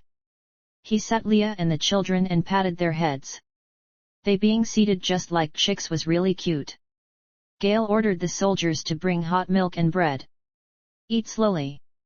A gentle voice. The kids were looking at their surroundings, and then grabbed the bread. Munch. The children that eat a big bite as if they were really hungry. Gale just looked at them. Leah, that finished her bread, drank some milk and looked at Gale. Is Uncle the leader here? Right. Uncle is the leader. Gale nodded along a bright laugh. Leah returned the cup and asked with a begging expression. Then, are you going to save Mom and Dad? Yes. Of course. Gale nodded and carefully continued to say. However, you have to tell me what happened in the village. Can you tell me? At his words, Leah nodded. We were playing hide and seek in the woods when about 20 dangerous and big uncles appeared. And suddenly, tears appear in her big eyes. Gale wiped off her tears with a handkerchief and carefully asked. Did those uncles kill the townspeople? Leah nodded. The chief, Uncle James and Uncle Michael all died. Thick tears drop. These small things went through such a thing.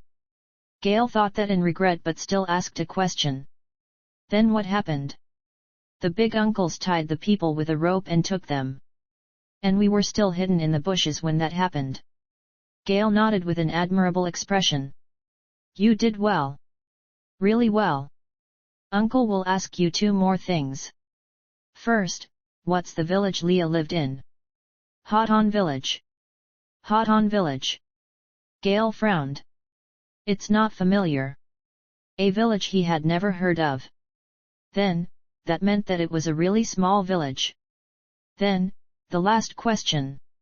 Where did the bad uncles go with the village's people? Leah thought for a while and answered with a confident voice.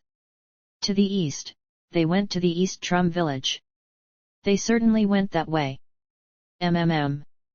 Also an unfamiliar place. It had a high possibility that it was as small as Hoton village. Then, even Terum village may be in danger. Gale frowned and stood up. What do you think? Dosen, that was listening next to them, replied in a voice so low as to the children couldn't hear it. Aren't they thieves or slave merchants? There is a high possibility. Gale nodded and grabbed Dosen's shoulder. Adjutant Dosen. Yes. I will leave this to you. First, find some soldiers that know about Hoton village and Terum village, and take 5 cavalrymen and chase them. Yes. Understood. Dosen slightly bent his head. At that time, Roan, that was observing the situation, slightly raised his right hand. Commander Gale. Gale looked at him as if what happened. And Dosen was the same. Roan looked at the 2 of them and continued to say. I know about Terum village. At that moment, Gale and Dosen put on surprised expressions. You know about Terum village? Roan slowly nodded. Terum village. I can't not know about it. A bitter smile appeared on his face. Because there's the Travia's spear. The Travia's spear that was going to be discovered in 17 years from now on. Even if that wasn't the case, I was planning to go there after the subjugation of the monsters ended and I'm heading to the Potter region. However, he was unfamiliar about Hoton village. On top of that, there was no case he remembered aside from the Travia's spear one. Then, he heard Gale's voice. Good. Then Roan, you will take the role of guide. A situation that every minute was precious. It was much faster to take Roan rather than asking all of the soldiers. Dosen approached Roan and grabbed his shoulders. Do you know how to ride a horse? Yes. I know. Good. Dosen nodded with a surprised expression. There weren't many normal soldiers that knew how to ride a horse. However, Roan, that dreamt of becoming a great commander, slowly learned cavalry. I also rode the horse for 10 years. He couldn't say that he rode it outstandingly, but he was on a level he didn't fall back. Then, we will be going. Dosen bent towards Gale got out of the camp. Roan quickly followed his back. It's something that I haven't experienced in my past life. Chills ran down his spine. A completely different feeling compared to when he confronted the goblins in Ale Gorge. On top of that, the opponents weren't monsters, but humans. Roan gritted his teeth and gripped his spear. Let's hope that this choice is followed by good results. Travia's spear, 2, end. Clop clop. The noisy clopping sounds. Dosen, that got the permission of Gale, took 5 squads of cavalrymen from the 1st to the 5th squad. These soldiers heard the story of the kids, and gave up on their resting time. When they first heard that a novice newcomer from the spearman squad took the role of guide, they got preoccupied. Will he be able to ride a horse properly? However, it was in vain. Is he really an 18-year-old newcomer soldier? The gazes of the soldiers fell in the back of Roan that was in front of them. It's a lie, right? It seems like he rides the horse better than us. What kind of spearman rides the horse better than those from the cavalry? The soldiers from the cavalry truly admired him. They sticked their chests closer to the horse and kicked the horse. Do-do-do-do. A noise that shakes the earth in a rough recoil. 100 cavalrymen ride across the plain. Roan guessed where the Hoton village should be, based on the Terum village he knew. She said that Terum village was in the east of Hoton village. If Ria's words were true, then there was only one place where Hoton village could be located. A humble zone located near the entrance of Pedian's plain. There's nothing more important than water. Roan bit his lower lip and kicked the horse. The west wind that blew freshly made him feel like it was rubbing his back.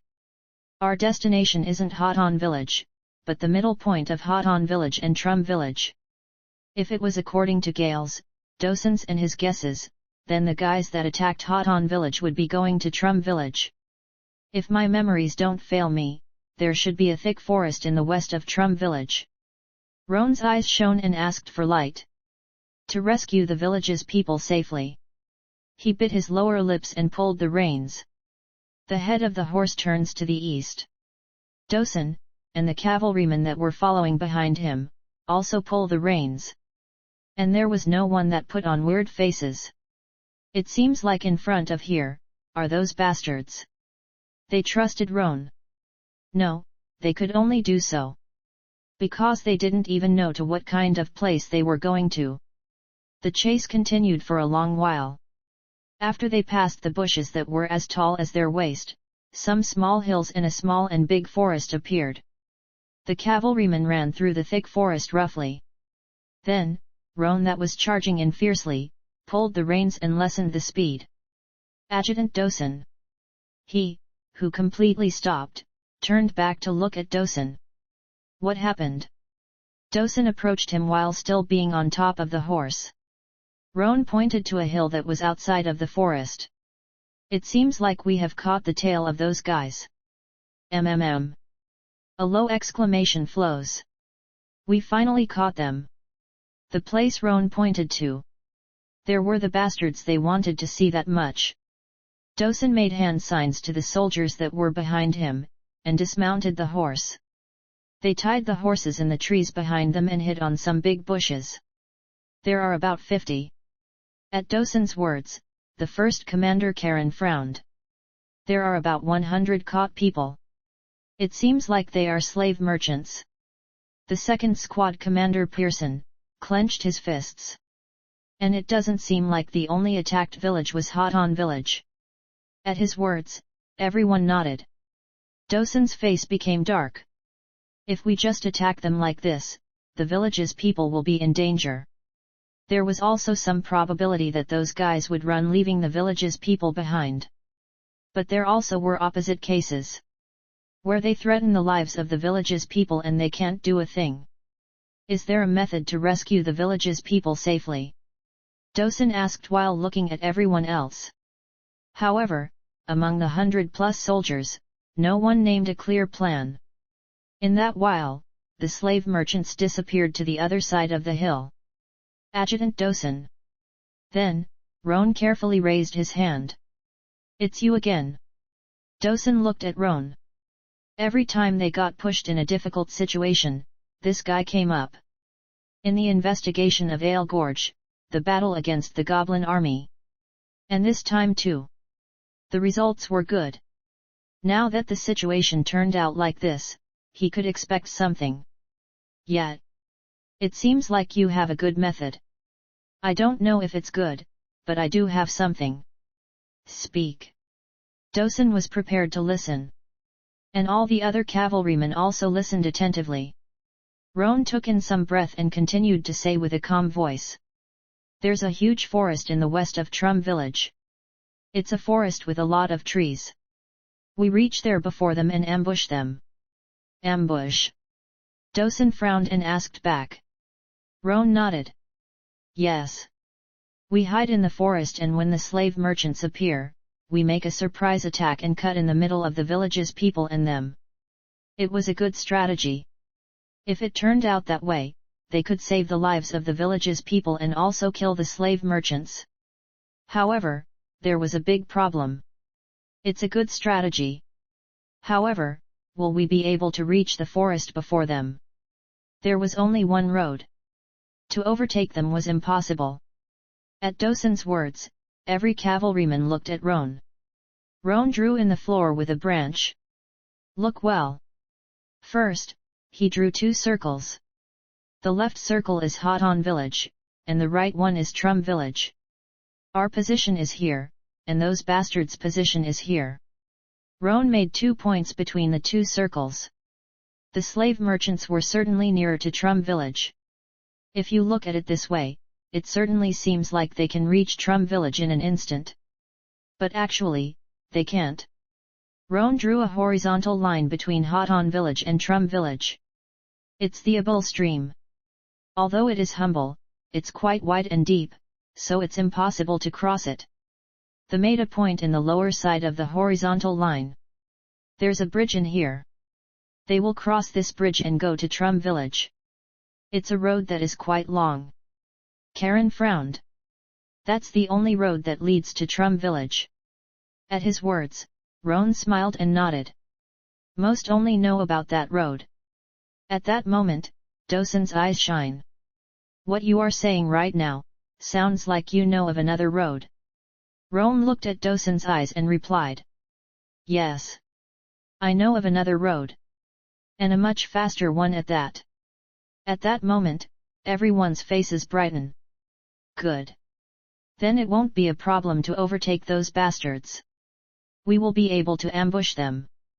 The cavalrymen clench their fists and like it. What's the identity of this guy? Dosen got surprised once again. This region was one that he, and even Commander Gale, was unfamiliar with. But for an 18-year-old newcomer soldier that just finished his training to know of a shortcut. As far as I know, this guy isn't even from this region. The more he knew about him, the more surprises he got. I will have to properly talk with him. A feeling he was hiding something from him. He was really curious, but right now, he didn't have the leisure to ask him that. First, let's save the village's people. They had to take care of the slave merchants first. The thing with Roan came after that. Fine. Take lead. Dosen stood up and grabbed the reins. Yes. Understood. Roan replied, and at the same time, all of the cavalrymen got on the horse. Clop. Clop. The horses weren't heading to the east, but to the north. As soon as they got out of the forest, a big hill appeared. Do-do-do-do. Roan hit the horse and ran towards the hill. The opposite direction to where the slave merchants were heading to. There's a shortcut here. Dosen and the cavalrymen stick their chests closer to the horse. The 100 soldiers run while cutting through the air. After they ran for a while, the scenery changed. The hill disappeared, and a fresh course of a river appeared. Whine. Roan pulled the reins and got in front of the flowing water. It's the Abul stream. Dosen that approached him said. I would believe it if it was a river. He looked at his surroundings and said. Where's the shortcut? Roan pointed towards the Abul stream with a calm face.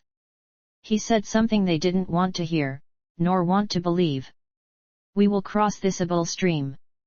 Travia's spear, 3, end. Are you kidding right now? Dosen got angry. He remembered quite well Roan's words. He had certainly said that it was impossible. But now he was saying that they should cross it. You know that we don't have time to be joking, right? Even at this moment, the slave merchants were approaching Terum village. Of course. Roan got off the horse at the same time he replied. Dosen looked directly at Roan's eyes. Then are you really saying that we are going to cross this stream? Yes. At that moment, Dosan's and the cavalrymen's faces contorted. Although it was calm, this stream seemed to be certainly deep and wide. If they didn't have a floating bridge, then it was impossible. Only now does he make trouble. Dosan gritted his teeth. If we chase them now, won't we be able to catch them? His head spun. At that time, Roan grabbed the reins and moved his step. Splash! He moved around the riverbank and stopped in one place. Dosan looked at that and frowned. What are you doing right now? Roan replied with a calm and imposing voice. We are going to cross this bridge. Bridge? Where's that bridge? Dosan frowned. Roan moved towards the stream. Splash! The water filled up to his waist in an instant. 5 years ago, a bridge used to be here, in the place I'm standing right now. Dosan's face turned red. Are you telling me that we should cross a bridge that disappeared? Roan shook his head. The bridge is still here. A confident voice and an imposing face. Dosan frowned. What does that mean? Roan smiled faintly and replied. The bridge is still here. Only that the water in this stream rose. Ah! At that moment, a low exclamation flowed from the mouths of Dosan and the cavalrymen. Roan continued speaking. This bridge is under the water. But fortunately, it's still fine. If you walk correctly, you will be able to cross this stream. He pointed at the calmly flowing Abul stream. Dosan and the cavalryman looked at Roan with a surprised expression. How does he know about this? Is it a place he had visited before? Even if that is the case, is it possible to know of a bridge that's underwater? Many questions popped. Roan shrugged his shoulders and urged. Are you going to keep standing there? Ah! Only then did Dosan and the cavalryman get a hold of themselves and dismounted the horse. They grabbed the reins and stood in front of the river bank. The bridge is really slippery because it's deep underwater. And there may even be some broken parts. You have to tap it with the tip of your spear and cross it slowly. Roan moved the spear in his right hand. Everyone gulped dry saliva and nodded. Then, I will take the lead. Roan took in deep breaths and moved his steps. Zib! The slippery rock bridges felt under his feet. He tapped the bridge in front of him with the tip of the spear and slowly moved his feet. And the water soon reached his waist. It's fine. That time, it even reached to my chest. Roan took in a deep breath. There's no need to be nervous. You already crossed it once. 17 years from now on, Roan crosses this place with a person he thought to be a friend. Son of AB*TCH. That bastard he thought as a friend. Now that he thought of his face, he started to curse him. The guy that snatched the Travia's spear from me. Roan had made many wrong choices in his past life, but the worst of them was entrusting the spear to the person he thought as friend. That bastard took this to the Byron kingdom and received a title of Count. That guy roamed the battlefield with the spear and got a nickname called Spear Ghost. Even so, he didn't become a match to Pierce, that was called a Spear God. Thinking about it like this, he once again felt Pierce's might. Splash! The water that reached his chest made his thoughts go away. Let's focus on crossing this stream. Roan got a hold of himself and moved step by step. Splash! Splash! The west wind that blows freshly raises little waves. Roan and the 100 cavalrymen crossed the Abul stream with a face full of nervousness. If someone that didn't know about this saw it, they would think that Abul stream was really shallow. The moment I reach ground it ends. The people that were crossing the stream felt that they were on top of the death rope. The suffocating time flowed slowly. Step! Roan was the first to reach the river bank. Drain! His body was really wet. Phew! The warhorse shakes his head and body. The water drops that splashes. Coog! Roan turned his head and shakes his hand. Meanwhile, Dosan and the cavalrymen slowly reached the river bank. They were as wet as him. They wanted to clean the water in the clothes, no, in the armor and the weapon, but they didn't have the leisure to do so. Dosen quickly got on the horse and grabbed the reins. "Let's see the scenery next time." "Yes."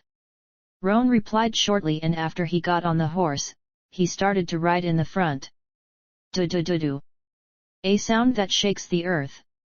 The cavalrymen grabbed the reins and bit their lower lips. "It's done now. We caught up with those bastards." They sticked their chests to the horse and kicked it. Do-do-do-do. The 100 soldiers ride towards Terum village. "Wow, the trees are really dense. Yet not even sunlight passes through." Joey and Luce moved in the narrow forest road and checked their surroundings. It was so quiet that it was even gloomy. They grabbed the reins and looked back. The 50-plus allies follow them with their horses. Joy's and Luce's sights are directed beyond their allies. He he he. A laugh comes on itself. The people that were tied just like tied fish. The rope that was tightly tying the wrists and the waists followed up the other person. And like that, the people that were tied walked with their heads low. Even at first glance, the number surpassed the 100s. We should have to come to this region in advance. Yet there's no security nor hunters. Kukiku. Joey and Luce looked at each other and laughed. They were the heads of the slave merchants that operated in the western parts of mountain zones. It was a pain to confront hunters in the western parts of the mountains. Joey smacked his lips and shook his head. The temperament of the hunters in mountain regions was really fierce and their skills were really good, so it wasn't easy to confront them. Because of that, every time they hunted people, they got out with a loss. In the end, Joey and Luce left the mountain regions and went to the plains that were in the middle north of the kingdom. "If we get this much every time, we will become rich in no time.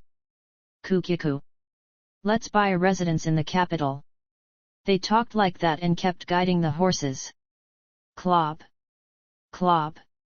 Clopping sounds break the silence of the forest.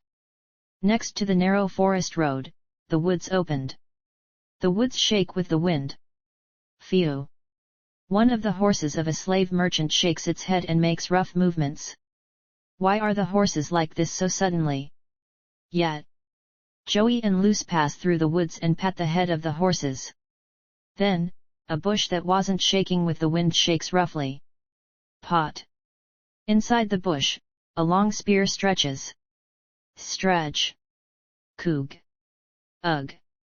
Many slave merchants that were riding the horses got pierced in the sides and fell. Whine. The horses that got scared raised the front legs and cried roughly. Wah, what is it? What's happening? Joey and Luce looked back and yelled. Shang. The remaining slave merchants took out their swords from their waists. A group appeared from the bushes as if they were waiting for it. They got in and took place between the slave merchants and the tied people. Who? The people that were tied asked with a small voice. The one that was in the front of these people smiled brightly and replied. We are the Rose Troop that belongs to the 7th Corps of the Rin's Kingdom. We came to rescue. The owner of that voice filled with strength was Dosen. Ah! We are alive. The tied people smiled brightly and yelled. In the other hand, Joy's and Luce's faces contorted. Damn! People from the kingdom. Where the hell did they come from? Joy frowned and moved one hand stealthily. He feels the bow that was in the saddle with the tip of his fingers. I fire an arrow and escape. The 50 subordinates would buy time for him. Grib. Grib. Joey grabbed an arrow and quickly tensed the bow. At that time, a crushing sound that was heard near his ears. Splutter. A horrible sound. The spear that came flowing by cutting the ear pierced Joey's head. Hook. Luce that was next to him, looked at Joey's crushed head. Split. At the same time, another group appeared after splitting the bush. Whew. Fortunately, it hit. A teen that laughs after letting a short sigh. He looked at the dumbfounded Luce and pulled out the spear in Joey's head. Crush. Joey's head that had half of its shape, got completely crushed. Resist or surrender? A voice as if he was secretly asking. The decision will be taken by Adjutant Dosen anyways. The teen that smashed Joey's head. It was Roan. Travia's spear, 4, end. The situation changed. The Tide people were freed and the slave merchants replaced them instead. They looked at the many cavalrymen that appeared and lost all of their fighting spirit. More than anything else, looking at Joey's head getting smashed had the biggest effect. We have to take this guys to Basin Village. Dosen looked at the slave merchants and frowned. Basin Village was the only one that had the right facilities to keep these guys around this zone. Perhaps there would be more, but that was all the information he had. Squads from the 1st to the 4th come with me to take these bastards to Basin Village. Yes. The squad commanders replied in one voice. Dosen looked at the commander of the 5th squad, Chade. Chade. You take the village's people and go to Terum village. An exhausted face could be seen from the villagers. They needed a break first. Chade put on a troubled face. I don't know the exact position for Terum village. You can ask that to the vill. Dosen talked up to there and closed his mouth. The village's people couldn't take the role of guiding. I can't do anything about it. Dosen's eyes look at Roan. Roan. Yes.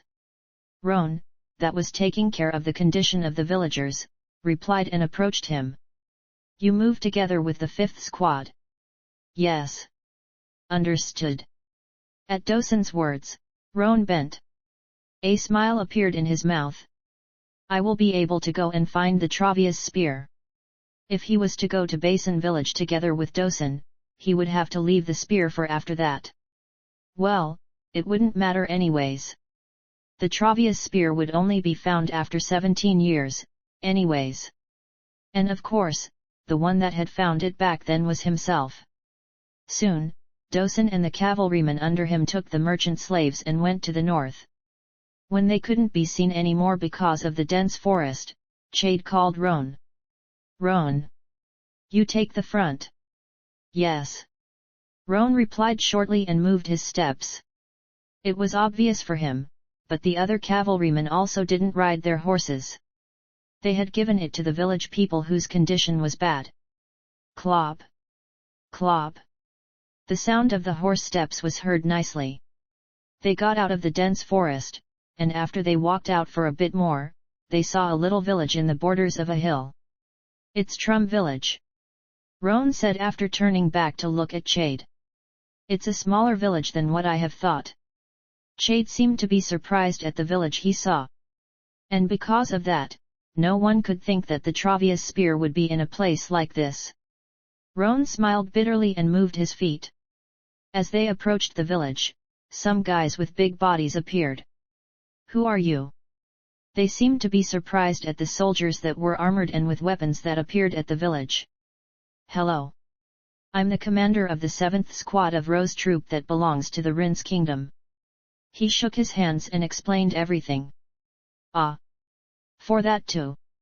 The guys got surprised and put on a regrettable face. They guided them inside the village along a bright smile. We will prepare you something to eat. With the order of the head of the village, some women prepared food and drinks. They knew that if it wasn't for the Rose troop, they would also have been taken by the slave merchants. We are really thankful. Really thankful. The people that seek safety after they got in the village sent thanking messages to the soldiers of the Rose troop. No, no. We only did the obvious thing.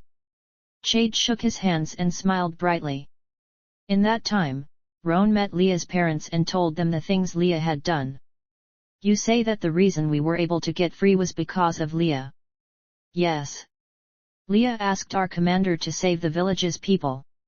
She is a really intelligent and brave kid. At Roan's words, Leah's parents put on an expression that seemed to have all of the happiness in the world. Tears gathered in their eyes. Then, Chade's voice was heard. After 1 hour of break, return to the squad. At his words, Roan stood up. He approached Chade and whispered in a low voice. I have come to Terum village in a really long while. Can I go to sightsee the village for some time? Really? Chade nodded. He should have been bright around this zone because he had already come here. And there also were the merits Roan had accomplished, so he pleasantly permitted him. Come after you slowly look at it. Thank you.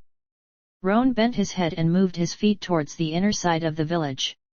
Small villages like this one won't change much even after a long while. He had visited Terum village after 17 years. But the Terum village from back then wasn't that much different to the Terum village he was seeing right now. He pretended to be looking at the place, and moved towards the north. It's really amazing, Roan said after looking at a huge tree that was outside of the fences in the north.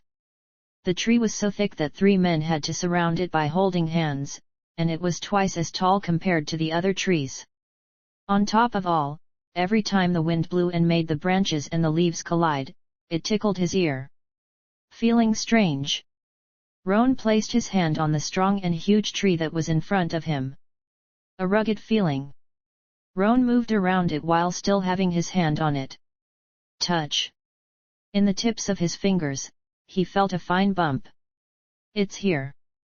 Roan's eyes shone. He touched the bum with the tip of his fingers and stuck close to the tree. He scratched the tree with his fingers. At that moment, a piece of wood falls in his palm. A piece of wood that was as long as an adult arm. In the exterior, it seemed to be an ordinary piece of wood, but actually it was a really hard piece of stone. Roan put his hand on the place the piece of wood fell. A secret place inside that huge tree. What came inside of that was a strange-shaped oxidized stick. I found it. Roan put that stick in his waist and put back the fallen piece of wood in the tree. Along with the grounding noise of the stone, the tree trunk recovered its original shape. Roan evaded the eyes of the other people and sat down the tree. A stick that was smaller than an adult's arm. It was as thick as a wrist, and although it was originally black in color, now that it was oxidized, it was seen as a bright red. The Travia's spear that was said to be made with a dragon's magic metallic scale, Dianium. Roan grabbed the end of the stick and squeezed it as if he was squeezing the laundry. Ugh! His face turned red and veins pops in his wrists. After he put in all of his strength for a long while, a strange sound was heard. Creak. The sound of the oxidized parts breaking. The tip of the spear separates in half and turns. Clink. Along with the sound of sawtooths running, the tip of the spear separated. Ching. At the same time, the sound of metal was heard and the blade of a sword raised. Excluding a handful of length, sharp blades raised all around the stick. Just like you are looking at a blade without defensive systems. However you saw it, you didn't see it as a spear. It's useless if you don't know how to use mana for this guy. Only by inserting mana does this guy show its original appearance. Roan smiled bitterly and twisted the tip of the spear in the opposite side. Ching! Along with the sound of metal, it became to be a stick that was covered in bright rust. Roan stood up from the place with a satisfied expression. Wait for a moment. When I learn how to use mana, I will use you without spare. He put the Travia's spear in his waist and smiled. Roan's sights are directed to the south. Potter region. If I go there, my life will change. However, now wasn't it? If he went now, it would be meaningless. Let's wait until summer. Until then, he bulks up his body while subjecting the monsters in Pedion's plane. It was better to keep accumulating merits and have a stable position. I still remember the subjugations of the monsters in Pedion's plane freshly. A battle that was really good to accumulate merits. At least, he would be able to get promoted to squad commander or sub-squad commander. Good. Step by step, let's walk it diligently. Now, he won't make stupid choices. In his past life, those stupid choices accumulated and he lived a mess of a life. At that time, one thought passed through his head. Ah! Now that I see, that guy was also there. Travia's spear, 5, end. While you live life, there are a lot of choices you regret of. And Roan had a lot of those choices. That guy was the same as me. A quite handsome face with blonde and brown hair. The guy with slim and quick body. Harrison. The spearman from the 7th Troop of the Thorn Army was really close with Roan. That guy also entered at the age of 18 like Roan and battled until he was 33. He died by an arrow in the Battle of Dems. Harrison, that died exactly 5 years before Roan. And there was something he regretted even before he died. That guy entered as spearman and battled as a spearman for 10 years. He didn't have outstanding skills, but even so, it wasn't lacking. However, the arrow he fired by coincidence completely changed his life. I didn't know that his archery skills would be that good. Nobody knew. And even Harrison himself didn't know. He became a squad commander after having grabbed the bow for only 1 month. And after 1 year passed, he became an adjutant in the 7th Corps of the Black Squad. After 2 years passed, he became the best archer in the 7th Corps. People raised their thumbs after they saw the ability he had on firing arrows. And at the same time, they said some lamenting words. And that also remained as a regret for Harrison. I will make him to be the best archer in the continent. Roan remembered the face of his old friend and bit his lower lip. He also wanted to give him a new life. If it's him, he will become a good ally. To become a monarch, no, if he wanted to become a great general, he needed to have good allies and subordinates. Roan could vaguely know who would become good allies to a point. For now, is it Pierce and Harrison? Pierce with the best talent for the spear, and Harrison with the best talent for the bow. Just thinking about it, it was a good combination. But even so, it would be difficult if my abilities fall back. Roan started to walk towards Chade and the cavalryman and clenched his 2 fists. He couldn't also live this life with that much of an ability for a spearman. If I can, I should become the strongest and best person. For spearmanship, archery, swordsmanship. And if the strategies and tactics are perfect, all the more better. Many memories filled his head that enabled him to do all of those things. He only needed to work hard. An intense effort and without stop. We are moving. Chade yelled after he got up the horse. Roan followed his back and gritted his teeth. The monster subjugation in Pedion's Plain is a really intense battle. Surprise attacks, night raids, ambushes and fire attacks mess all of the battlefield. I render great merits and retire for a while. If he wanted to go to the region of Potter, it was an unavoidable choice. However, he couldn't just retire as he pleased. He had to render merits that would catch the eyes of a squad commander or the generals. Let's think about that when we return back. The fortunate thing was that he had left quite a good impression on Squad Captain Gale. Thinking about many things, he reached the camp of the Rose Troop. Dosen and the other squads still didn't come back. You have done well. Gale, that received the report, ordered a new order along a satisfied expression. To take the children safely to their parents. Appa.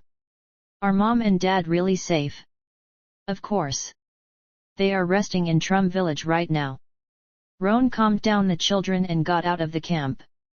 When they reached Terum village again, the sun was almost setting. Leah. Mom. A little girl that runs to her mother's embrace. Many reunions between the parents and their children happen all around. Chade hit Roan's shoulder while looking at that.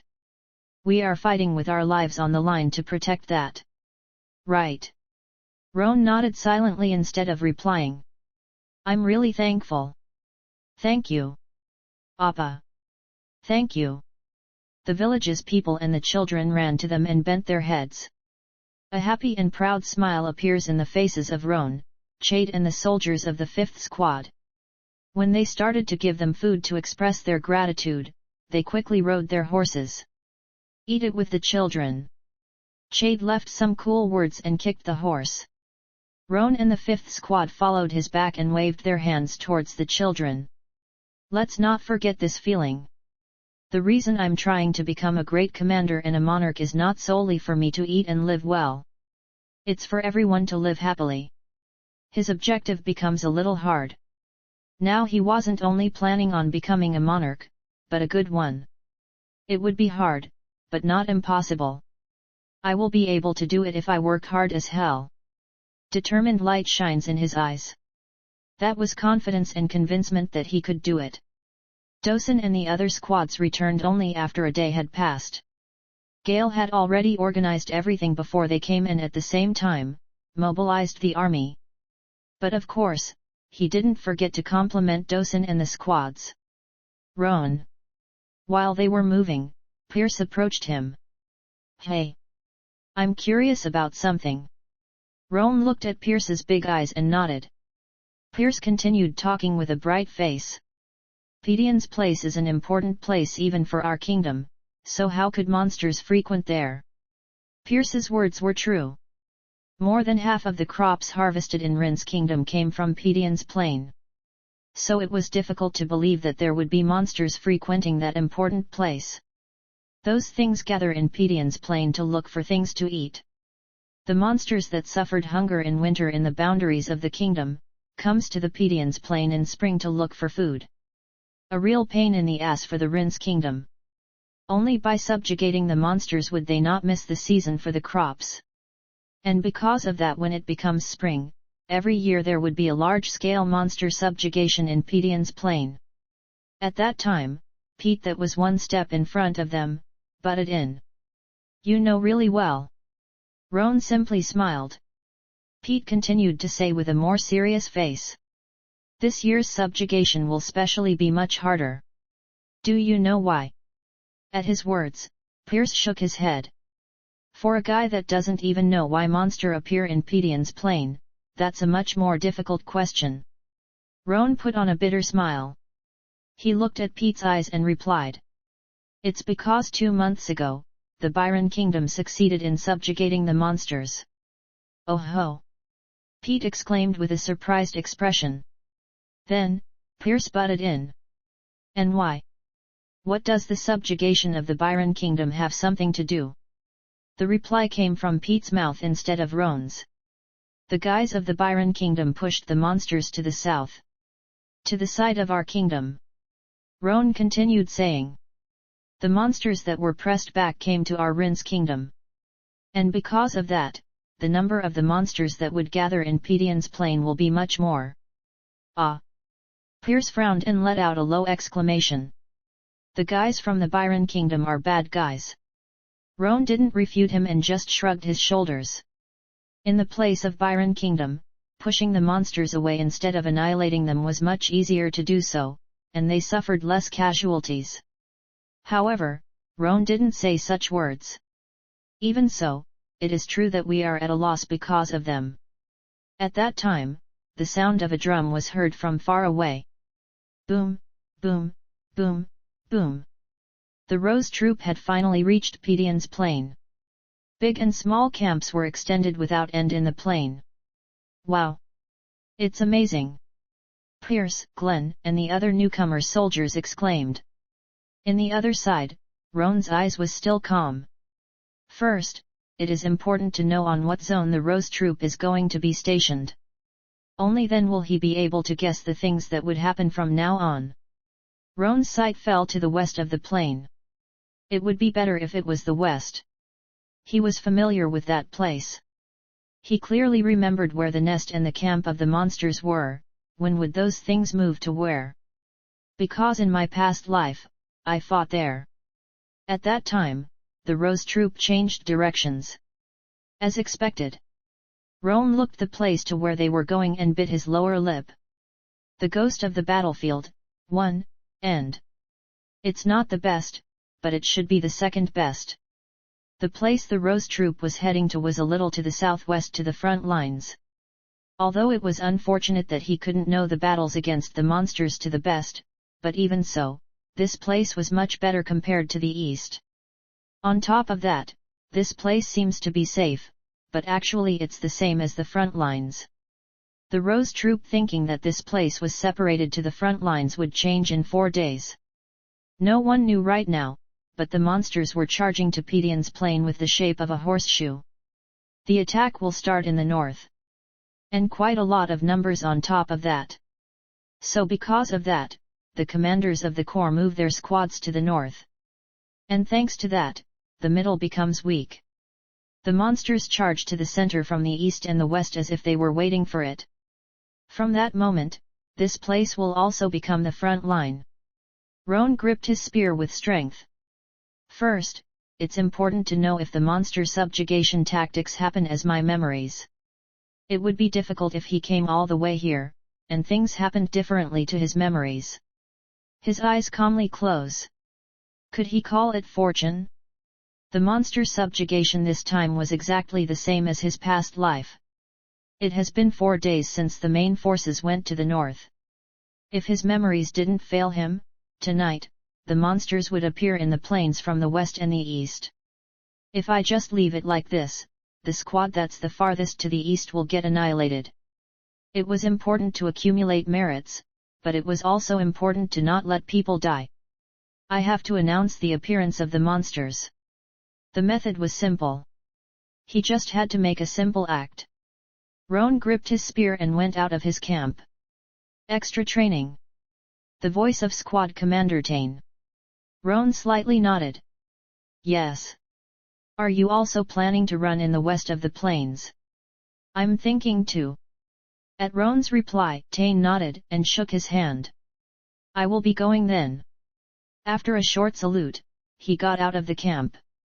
Whoosh! The smell of the battlefield tickles his nose.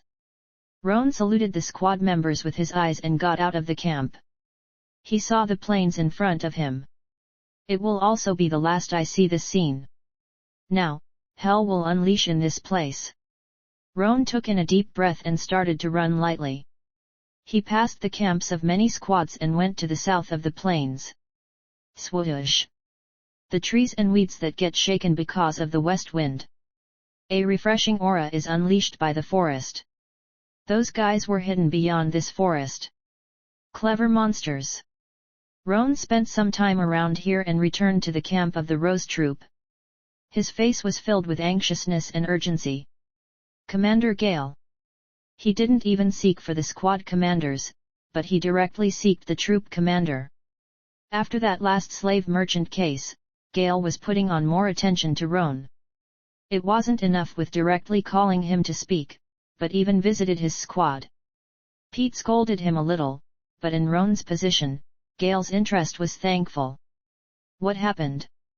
The soldiers that were guarding Gale's tent frowned. It's an important thing. Roan still had an urgent face. The guards also knew about the things Roan did until now, so they couldn't just ignore him. Wait for a moment.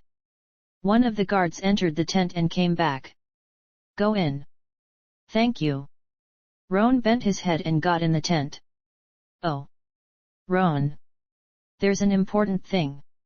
Gale, that was working in his table, asked while smiling brightly. In the other side, Roan still put on the urgent face act. It's the monsters. There are monsters in the west side of the plains. Gale immediately stood up. Bang! The wooden chair falls and rolls. Gale looked at Roan while frowning. Monsters? There really are monsters in the west. Roan bit his lower lip and nodded. Yes. And it seems to be a large-scale one. Maybe. Gale's face was still frowning. Roan nodded and continued saying. They are probably planning to do a surprise attack, aiming the weak middle. They sure will. Gale nodded and grabbed Roan's shoulders. You have brought me a really important information. If we were careless, he would have taken a blow. He believed in Roan. Because the past few days, he had held conversations with him and got to know how much of an outstanding soldier was he. And because of that, he couldn't just ignore him. First, I will have to send the scout team and grasp their exact location. Can you go with them? Of course. Roan nodded. Gale smiled brightly and tapped his shoulders. Good. Then, make you in charge of the scout team. He called the adjutants and made them gather the scouts. This guy again. Is his skill good or his luck is good? How can he discover monsters everywhere he goes? The adjutant stared at Roan with surprise and jealousness. My face will get pierced. Roan smiled bitterly and hanged down his head. We have finished gathering the scout team. The rescuing voice. Roan bent towards Gale and the adjutants and went out of the tent. Is a lucky guy. A lucky guy. Gale looked at Roan's back and showed a gratified smile. Then, I will have to go to the commander of the corps. Are you already going to make the report? Why don't you wait until the scout team returns? The detaining of the adjutants. Gale shook his head. It's a simple report. I just have to tell them that I sent a scout team because there was suspicious movement. Victory and defeat of a battle could also be determined with these small reports. Gale got out of his camp, leaving behind his adjutants. The adjutants that were in the camp let out a sigh and shook their heads. Isn't he trusting the words of only one soldier? On top of that, he's a newcomer. He was just lucky. Pouring complaints and discontent voices. In the middle of that, Dosen was just there with his mouth shut. That he was lucky? I wonder. I don't think that's the case. A faint smile appears in his mouth. Roan hid in the weeds and put his finger on his lips. The scout soldiers that were following him also lowered their bodies. As they passed through the forest, they saw the plains that was below the hill. Swoosh! The weeds that were as tall as their waists get shaken because of the west wind. At first glance, a peaceful scenery. However, Roan saw the monsters while hiding his body in the weeds. An amazing number. The oldest one among the scout soldiers, Benson, approached. He had also discovered the monsters while hiding in the weeds. They will probably also be hiding until the end of the plains. Roan pointed to where the hill was elevated. Benson nodded and vaguely finished counting. At least, there would be 5,000. Roan nodded instead of replying. It's true that there were only 5,000 at the first night raid. But after that, the number increased. The monsters that were surrounding Pedion's plain in the shape of a horsefoot. As time passes, the numbers of them skyrocket.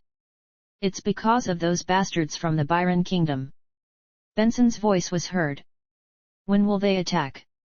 It's going to be tonight without a doubt. Roan said with a voice that was full of certainty. Benson frowned. How so? They are hiding their bodies in the weeds without even having prepared a camp.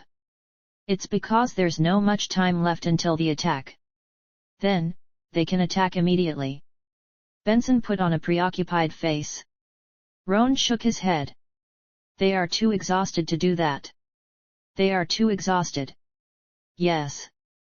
They should have ran here without stop to make a surprise attack to the weakened center. It was the truth.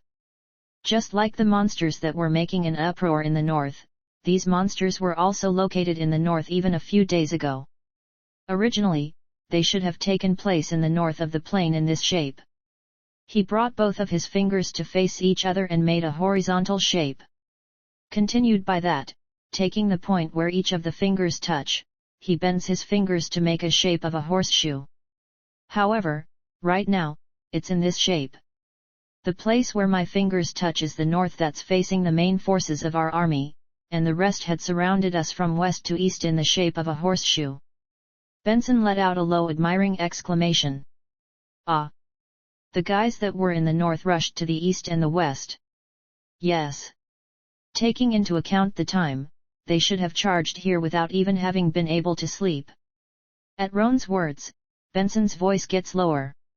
Good. Then, it's certain that they will attack tonight.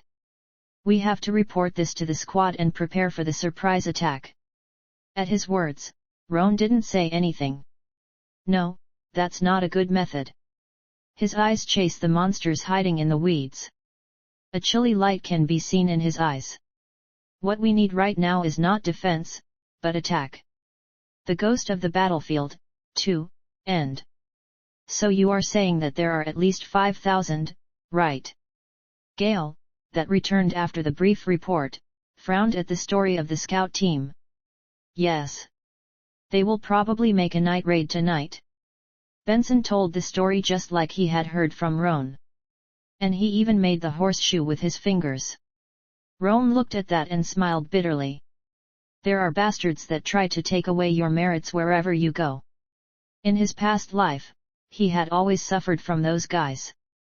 But now, it was different. I am taking my own merits. Meanwhile, Benson had finished talking and had bent his head. That's why we have to prepare for the night raid. Gale frowned and fell in his thoughts. Then, Roan stood in the front. Commander. Rather than preparing for the night raid, it's going to be better to attack immediately. Immediately. As Gale asked back, Roan continued speaking without even a trace of hesitation. They are in a really exhausted state. There's no need to wait for them to recover some stamina. On top of that, if more time passes, the number of the monsters will increase. Because they will also be charging here from the north without stop. On top of all. He glanced at Benson once and made the horseshoe shape with his fingers. We have a camp in this Pedian plain right now. And because of that, the rear part, that is the south, is open. The horseshoe slowly closes.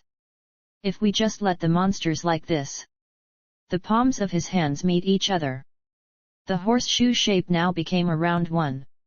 Roan showed his hands to Gale and continued speaking. We will end up getting surrounded. A thinking sound comes from Gale's mouth. It's not only now, but he also saw the things that will happen from now on.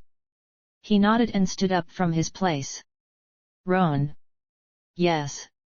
The words that you said until now, will you be able to say it in front of the commander of the Army Corps? An opportunity.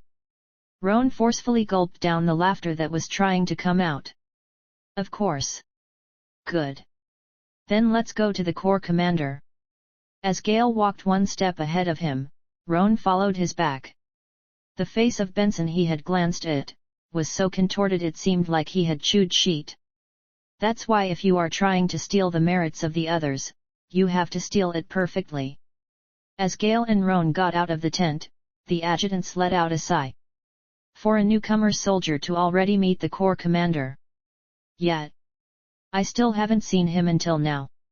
Isn't that bastard going to be promoted in a fast speed if he keeps it like this? They didn't feel good. Then, they saw Benson that was standing without knowing what to do. Benson. Are you getting similar to that bastard called Roan? What bullshit did you say about the monsters attacking us in a horseshoe shape but just having to prepare for their attack? Why is the military discipline like this nowadays? Benson bent his head at the annoyance and reprimanding of the adjutants. Damn! I should have just kept my mouth shut. Even if he regretted it, a useless thing. The result of a choice was the responsibility of one own. The choice of Benson trying to steal the merits of another ended in a huge failure. It's reasonable. Aaron Tate, that was from the aristocracy and at the same time the commander of the 7th Army Corps, rubbed his chin and nodded. It's amazing for a novice. When Gale first brought the newcomer soldier, he was quite disinterested. But the moment he heard the story of that guy, he couldn't hide the amazement. A novice newcomer soldier was reading the flow of the battle and the war. But just because of that, he couldn't show his emotions for being from the aristocracy. He continued speaking still with a disinterested face. It will certainly be better to sweep them up this time. Aaron gathered the squad commanders. Monsters appeared in the west of the plain. He transmitted to them the story he heard from Roan and revealed the attack tactics.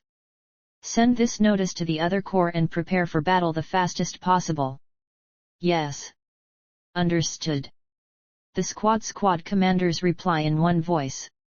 Aaron's sight is directed to Roan. And you? Yes. Roan replied while showing his good military discipline. Aaron nodded with a satisfied expression. When this battle ends I will give you a reward according to your merits. Yes. Understood. It was just as he wanted. Roan followed Gale and got out of the tent. You also hurry and prepare for battle. Yes. Understood. Roan replied and went to his camp along with him. Why did you get so late today? As soon as he got in the camp, Tane approached. Roan put on a bitter smile and replied. You should all prepare for battle. Prepare for battle. Tane frowned and asked back.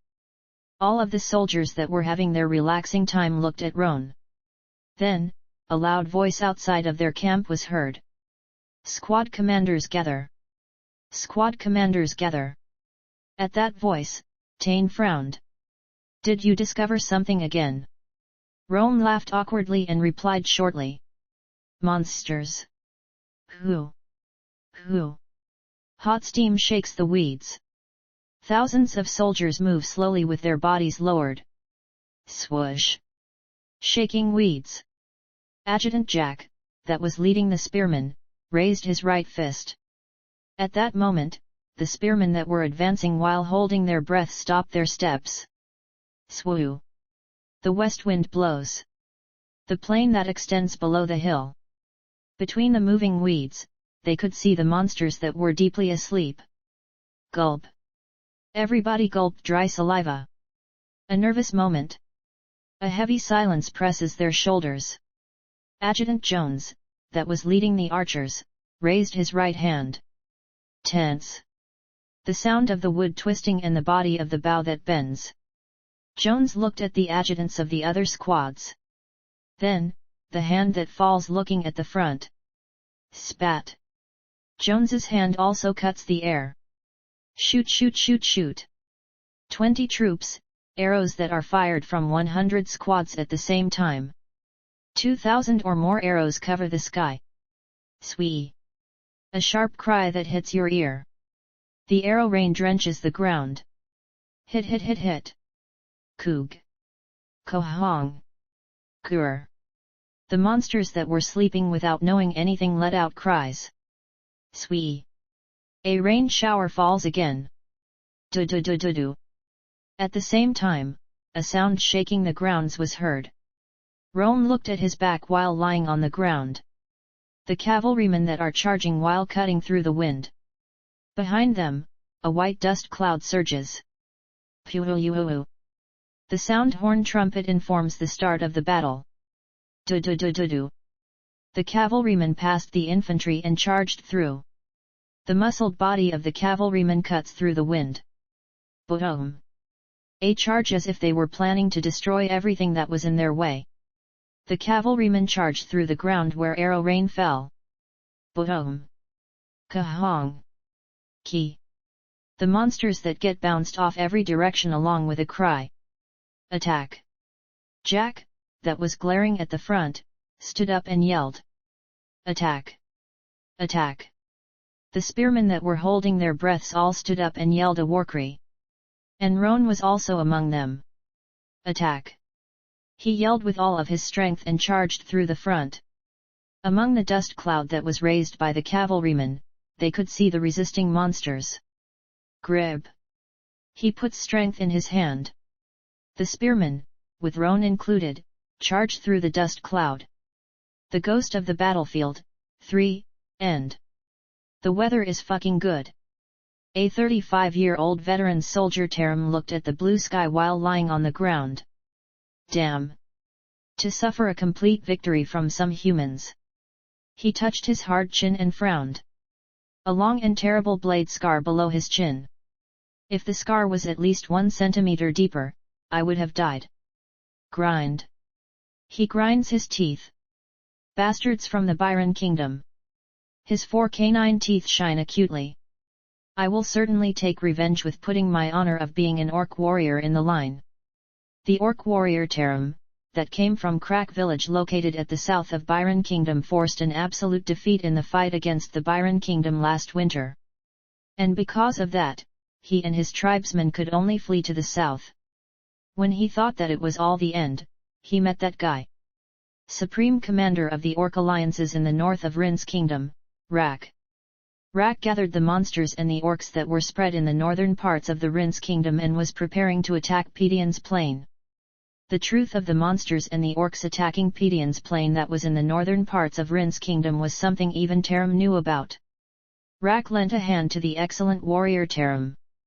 A tempting proposal. Terum grabbed Rak's hand without any hesitation. And he went to the southern parts of Pedian Plain with the warriors he was leading and some warriors Rak lent him. We raid the human villages in Pedian's Plain and secure food and weapons. When they secured a plentiful amount, they will return to their hometown and get revenge to the guys of Byron Kingdom. This was Terum's plan. When his revenge towards the guys of Byron Kingdom was burning. Hey! He heard a strange sound. Swee! The sound of something sharp cutting through the air. Terum just raised his head while still lying on the ground. Ugh! At that moment, his eyes widen as if it rips. The black arrows that cover the blue sky. Damn! Terum grabbed his shield and shrinked his body. It's the enemy! The enemy! A loud voice. Sounds of getting up was heard everywhere. However, the actions of these guys that just got up from their dreams was sloppy. Shoot shoot shoot shoot! The arrow rain drenches the ground. Koog! Kur! Dying sounds roll the ground. And the arrow rain continued once more. And after that, a sound shaking the ground. Do-do-do-do. As he extended his head beyond the shield he saw the charging cavalrymen between the dust cloud. Prepare for battle! Prepare for battle! He yelled with all of his strength, but the orcs and the monsters couldn't think straight. Damn! For us to be the ones suffering a surprise attack instead. Terum grinned his teeth and took out his well-polished Chinese war sword. Bring it! You humans! I will show you the strength of an orc warrior. A strong yell shakes the battlefield. Hit hit hit hit! The cavalrymen charged through while bouncing off the monsters. Ugh! Terum swung his war sword towards a cavalryman that was passing next to him. Swish! His blade cuts through the body and passes through. Heeng! The cavalryman that was charging through really well fell to the ground. Terum scattered the white dust and charged through the cavalryman that was on the ground. Die! The tip of his war sword cuts through the air. Koog! The cavalryman couldn't even evade it and just closed his eyes firmly. Then, a spear appeared passing through the dust. Kong! A clear sound of metal. The war sword bounces off after being deflected by the spear. Koog! Terum grinned his teeth and turned his head to look at the owner of that spear. A childish face and a short physique. At least, for Terum, he seemed to be a novice. A fucking novice dares to. Terum spun his war sword and slashed it down fiercely. At that moment, the spear that was standing firmly bends like a stream of water and moves crossway. Hub! Terum gulped some air at the unexpected movements and raised his shield. Tang! The spear collides with the shield and a heavy noise is heard. The spear that bounced off the shield spins and flies directed to Terum's back. Damn! Terum bent down and evaded the spear. However, the movements of the spear still continued like a stream of water. His face is that of a new novice but his skills are that of a veteran soldier. Terum took some air and charged through. I just have to get inside his range. The spear was long. And because of that, it was effective in a long range, but it was difficult to use it in close range. Spat! The spear passes through after slicing the wrist. Koog! He felt a sharp pain, but he grinned his teeth and endured it. I just have to close the distance. A bold charge. Because of that, he could close the distance to that he wanted. No, it was even closer to what he wanted. And that was because the novice was charging through along with him. Hey! The guy that suddenly appeared in front of him. Terum got perplexed at the distance that was even hard to swing his war sword. At that time, a sharp feeling was felt in his chest. He slightly looked down to look at his left chest. And there was a short sword the size of a palm stabbed there. Fuck! Impossible! Curses flow out. Terum raised his head and looked at the eyes of that novice spearman fixedly. That novice soldier smiled brightly and turns his short sword angularly. Kugyagu. The sound of his bones grinding and his flesh tearing. Quay. A yell flows out from Terum's mouth. Hit. The novice spearman hits Terum's abdomen with his right leg. And the short sword that was stabbed in his chest gets pulled out and blood flows. Fall. Terum that fell to the ground. Light disappears from his eyes and the blue sky becomes darker. Am I going to die? Then, a sharp spear flies through his eyes. Fuck. The curse he couldn't spit rolls in his mouth. Stab. The spear pierced Terum's face accurately. The owner of that spear, the novice spearman mumbled with casually. To call me a fucking novice. To a person that roamed the battlefield for 20 years. Novice spearman. That was no other than Roan. We are winning one-sidedly. The flow of the battlefield flowed to the side of the subjugation team. The army of the 5,000 monsters that was composed by orcs and goblins still couldn't get a hold of themselves and couldn't properly resist. I can't fall back here. Just because it was a one-sided flow, it didn't mean that he couldn't accumulate merits. He also had to show something that would stand above the others. On top of that, this isn't all of their army. Grib. Roan gripped his spear and charged through. Tat. He charged through the messy battlefield. Spat.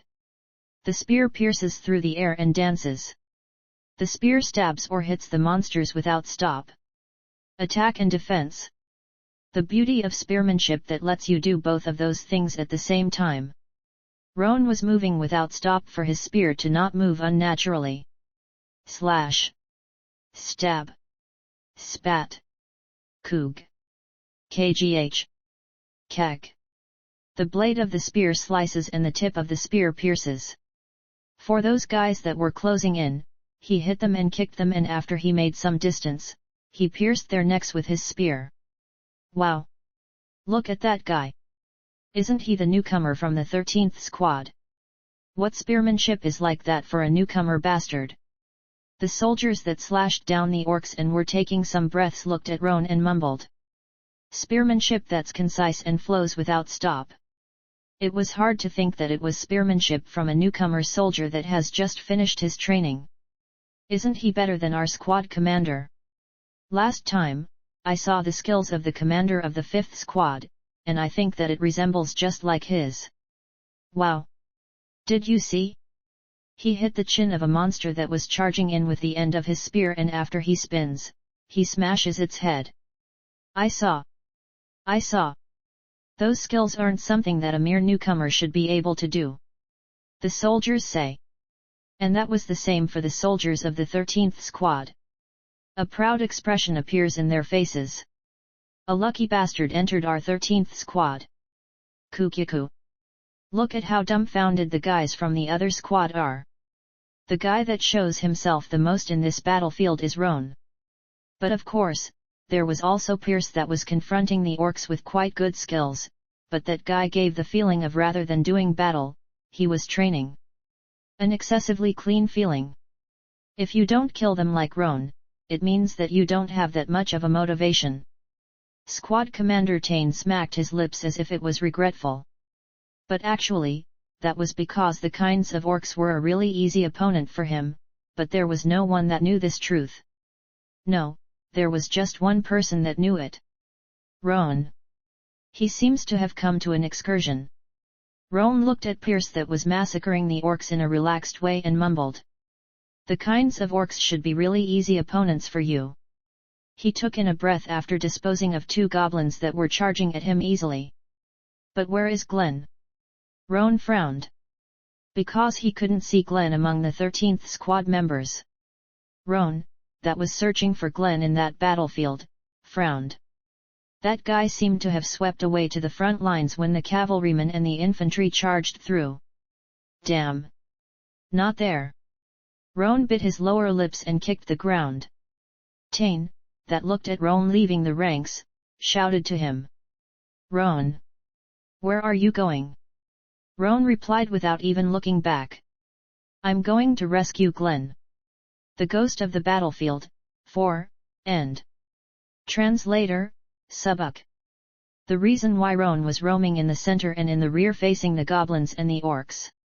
Even while he had the clear objective of having to accumulate merits, the reason he didn't go to the front lines. It's because there are those bastards. An existence triple the size of a human that has the strength to smash a rock with a punch. Ogre. Roan's face froze stiff. Although he didn't remember the exact numbers, there certainly were ogres in the army that attacked from the east and the west. The guys that slowly appeared in the rear while the orcs and the goblins were facing the humans in the front lines.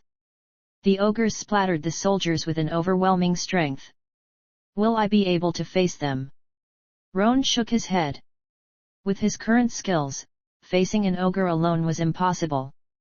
And because of that, he was planning to leave them to soldiers of the 7th Special Squads that were in the forefront.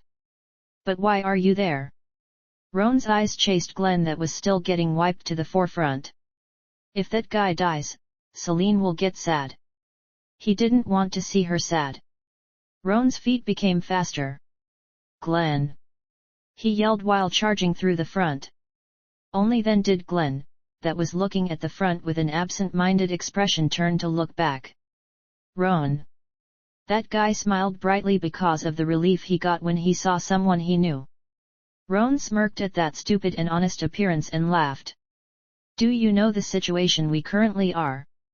When he was criticizing something that wasn't a critic inwardly. The cry he didn't want to ever hear hits his ear. Qooong. The feeling of his flesh getting torn. It was the ogres. Damn. Roan bit his lower lips. He could see the huge green thing that surged upside of the warriors that were sweeping the front line. At least, they should be at least 50. Then, an ogre pierced through the special squad and charged forward. A situation where Glenn was in front of them. Glenn! Roan shouted and flung his body. Qooong. A club cuts through the wind along with a cry. Ugh! Glenn froze while still holding his spear with his two big arms. Coog! Roan's arm barely grabs Glenn's waist. Boom! The both of them rolled in the floor. Bang! At that moment, the huge club smashes the place where Glenn was just now. Splash! Rock scraps bounce off. You. Glenn had a scared white face. Roan hit his cheek with a lot of strength. Slap! A light sound. Glenn! Get a hold of yourself. We are going to die like this. Jag! Then, the ogre that hit the empty space raised his club. Roan grabbed his collar and forcefully lifted him up. Run like you are going to die, and only looked in front. An action like he was throwing him. Glenn fell back staggeringly and looked at Roan. Roan yelled with all of his strength. Run! At that sound, Glenn nodded and ran towards the rear. Then, a heavy noise rang in his ear. Phew-ush! Coog! Roan instinctively threw himself. Boom! The club smashes the place he was just now. I also have to es. Roan that was about to run towards the rear flinched and gritted his teeth. Because the orcs and the goblins were blocking his path. Damn! Strength is applied in his hand by its own. The orc that appeared out of nowhere and had his 4 canine teeth springing out said with a rough voice. Human! Your neck! Grr! Stab! The spear pierces through the neck of the orc. He didn't have the leisure to listen at the words of the orc. Roan forced his path in between the orcs and the goblins. If I do this, that ogre won't be able to attack me as it wishes. But unfortunately, that guess was wrong. Fling! The ogre smashed down his club without caring at all that there were orcs and goblins. Damn! Roan hit the goblins with the end of his spear and twisted his body. Boom! The club smashes 5 goblins to the ground and makes them become a pulp. Crazy bastard! Roan gritted his teeth and flung his spear. Spat! The spear slices the wrist of the ogre. Qooong! That guy grabs his wrist along with a cry. Roan quickly climbed over the club and he ostracized the orcs and the goblins. Then, a shadow appears over his head. As he turned to look, a huge fist approached him while cutting through the air. Koog! Roan gritted his teeth and flung his body to the right. Boom! The fist smashes the place he was before. Qooong! The ogre cried as if it became enraged for having hit the empty ground and glared at Roan. Block them! Kill! Then, the special squad approached him while holding their weapons. However, just because of that he couldn't get relieved. Annoying things. Roan looked at the orcs and goblin that already followed his back and bit his lower lip. Spat! The spear shakes and the tip of it draws a flower in the air. Stab! Slice! Stab! At the blade and the tip of the spear, the orcs and the goblins become a cold corpse and fall to the ground. Koog! As he forcefully made those spear skills continuously, his palm hurt. However, he couldn't stop the movements. Roan turned his body and cut the wrist of the ogre deeply. Slice! Qooong! It let out a cry that was filled with pain. Raise! The ogre was trying to smash Roan with his huge foot. Then, the special squad approached him and cut of its skin with blades and spears. Qooong! It stepped down along with a cry and made struggling movements. The ogre couldn't think straight at the attacks of the courageous soldiers. Now! Roan gritted his teeth and after he evaded the ogre's foot, he went below its crotch. He could see the big and precious thing of the ogre between a loose piece of leather. Die! Stab! Roan's spear pierces the important part. Quay. A different cry until now. The ogre grabbed his crotch with both of his hands and kneeled down. Boom! A heavy noise was heard and a dust cloud raises. Roan quickly got out of its crotch and after he stabs its side, he raises it pointing the sky. Pug! The spear gets stabbed in the nape of the ogre's neck. Qooong! The ogre let out a cry and flung its fist. Koog! Roan fell back while dropping the spear but attacked it again. In the middle of that, the other soldiers shot arrows without stop. Shoot shoot shoot shoot! Arrows that get stuck in its hard skin. Quang! The strength of the cry becomes weaker. Roan gripped his spear with strength and placed the end of the spear in his chest. At the same time, the forced the spear in with all of his strength. Koogyagu! The spear that was stuck in its nape carves in between the hard flesh and skin. Quag! The ogre didn't even have the strength to fling his fist and was getting slower. Stab! In the end, Roan's spear perfectly pierces through the neck of the ogre. Grr! A dying sound. The huge body of the ogre falls. Boom!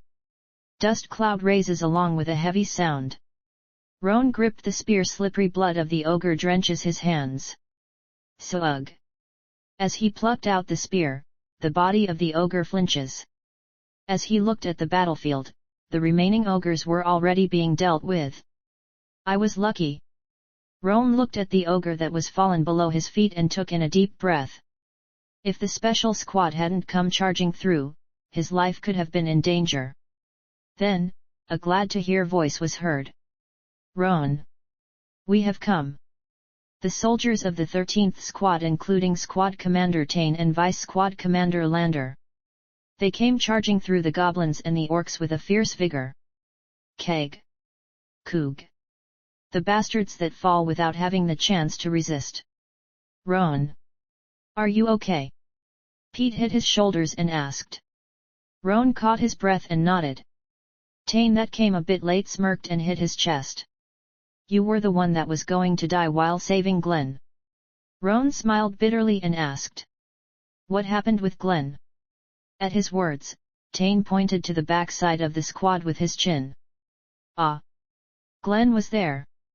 And Oliver was defending the zone so as no one fell behind again. By the way. Tain spoke after looking at the fallen ogre. Did you also kill an ogre? Roan smiled bitterly and shook his head. No, I have just finished it when it was already done. At his words, Pete slapped his back. Pug! I saw everything while coming here. You piercing the ogre's crotch and stabbing your spear in its nape. You were the one to catch this. Then, behind them, an unfamiliar voice was heard. He's right. It is right that this ogre was killed by that soldier. The owner of the voice was from Richard, the one leading the special 7th squad. He looked at Roan's eyes fixedly. What's your name? It's Roan. Richard nodded and asked with a voice full of strength. Roan. Don't you want to move over to our special 7th squad? The Ghost of the Battlefield, 5, End. Translator, Subuk. It was too much for Roan. Squad Commander Richard. Even though you are from the special squad, isn't this too much? The person that elevated his voice was Gale. Squad Commander Gale. Are you getting angry at me? A low voice but with strength. Gale coughed and smacked his lips. Ahem. Anyways, we can't give you Roan. At those words, Richard shook his head as if it was stifling him. It seems like you don't know how outstanding Roan's spearmanship is. Roan's skills isn't one to be at a normal squad as a low-ranked spearman. Expectation fills his eyes. It's really amazing for it to be skills from an 18-year-old novice. If he's polished well, he may become a powerful person such as Raul Baker. If you were a commander that lead a troop, it was human nature to want to have a weapon. Then, Gale that was hesitating, abruptly yelled. Who's a low-ranked spearman? Richard frowned. I'm talking about Roan. I know that he's a normal spearman with no assigned positions. At his words, Gale grinned and shook his head. When is that story of? There are the merits Roan accumulated, and because he had also rendered great amount of help, I was planning to give him the position of squad commander. In that instant, it was obvious for Richard, but Roan and the Rose Troop army that were also listening put on a surprised expression. Squad commander. Already. Roan felt his heart beating. It was true that he had accumulated quite a few merits with the goblin army, slave merchants, and also in this surprise attack, but even so he was still an 18-year-old novice spearman that has just finished his training. TRO, Troop Commander. The urgent voices of the adjutants. Gale looked at them as if ordering them to shut up. Are you out of your mind? Richard asked back with a composed voice. Even if he had his merits and his skills were excellent, it was still excessive to appoint an 18-year-old novice as a squad commander. Because leading your underlings isn't only done with skills. The squad commanders lead 20+ soldiers. Because of that, one needed the leadership to be able to lead the squad members in the battlefield with experience. So it was difficult to expect that from Roan that had just experienced the battlefield 2 or 3 times. But of course, this was Richard's thought. Actually, Roan was an experienced soldier that had roamed the battlefield for 20 years. Even if I do say it, no one will believe me. Anyways. Roan put on a bitter smile and started to remember. The first time I became squad commander, was it 15 years from now on? Quite a late promotion. His friends at that time were already at least adjutants or troop commanders.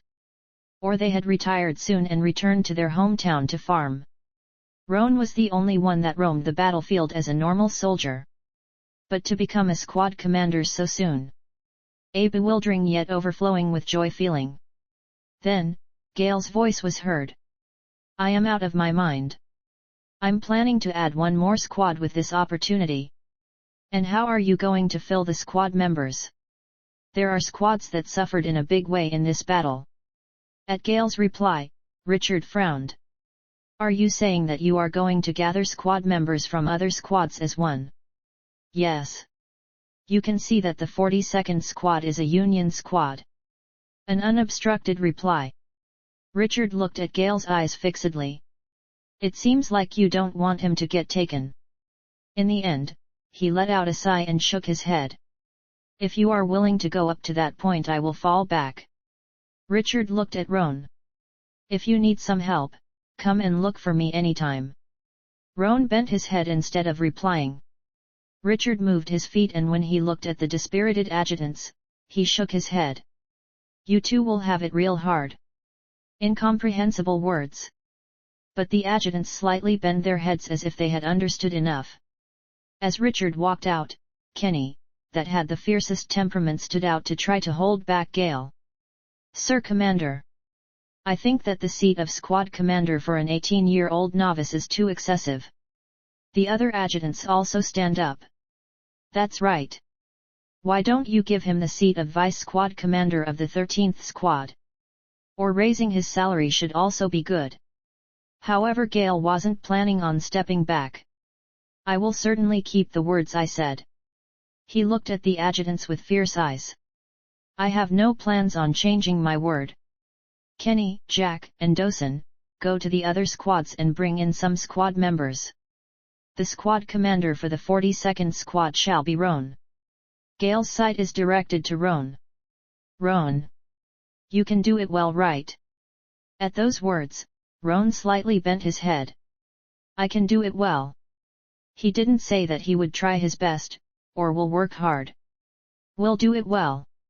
This situation needed those words right now, and he was also confident. Gale nodded with a satisfied expression. Then, Roan raised his head, and after glancing at the cold adjutants, he spoke with a low voice. But... As his words became cloudy, Gale made signs with his eyes as if it was okay. Roan laughed awkwardly and continued speaking. I have some soldiers that I want to bring to my squad. Austin was a 28-year-old hot-blooded youth that has been roaming the battlefield for 8 years. Although his spearmanship was shapeless, he had really good strength, so he rendered small merits many times. Good. If I keep this, in 1 more year I will get promoted to squad commander. When he was in his break daydreaming. Austin. It's a transference order. The transference order fell in the Rose Troop abruptly. Maybe. Already getting the promotion for squad commander. If it wasn't for that, there was no reason for him to transfer squads. Expectation made his chest heave up and down. But the reality that fell was a drain water. To serve this novice as my squad commander. His face kept contorting. And this wasn't only Austin's thoughts. Damn. I stepped on sheet. To serve a novice that just finished his training as a squad commander. Aren't we only going to die because of this novice squad commander? In the face of the soldiers, anger, anonymity, rage, and disappointment could be seen. Yet. I understand you. Roan looked at the faces of the soldiers and put on a smile. Because he would also get annoyed if he was told to serve an 18-year-old novice as a squad commander. He took in a deep breath and looked at the eyes of the soldiers fixedly. You all should have complaints. And you may not be able to understand. A childish voice. The faces of the soldiers contorted even more. Roan didn't get disturbed and kept talking. I won't talk for long. He raised his 10 fingers. Just 10 days. Just believe in me for 10 days and follow me. If perhaps, you still don't like me after 10 days, I will make you return to your original squads. Only then did the faces of the soldiers loosen up.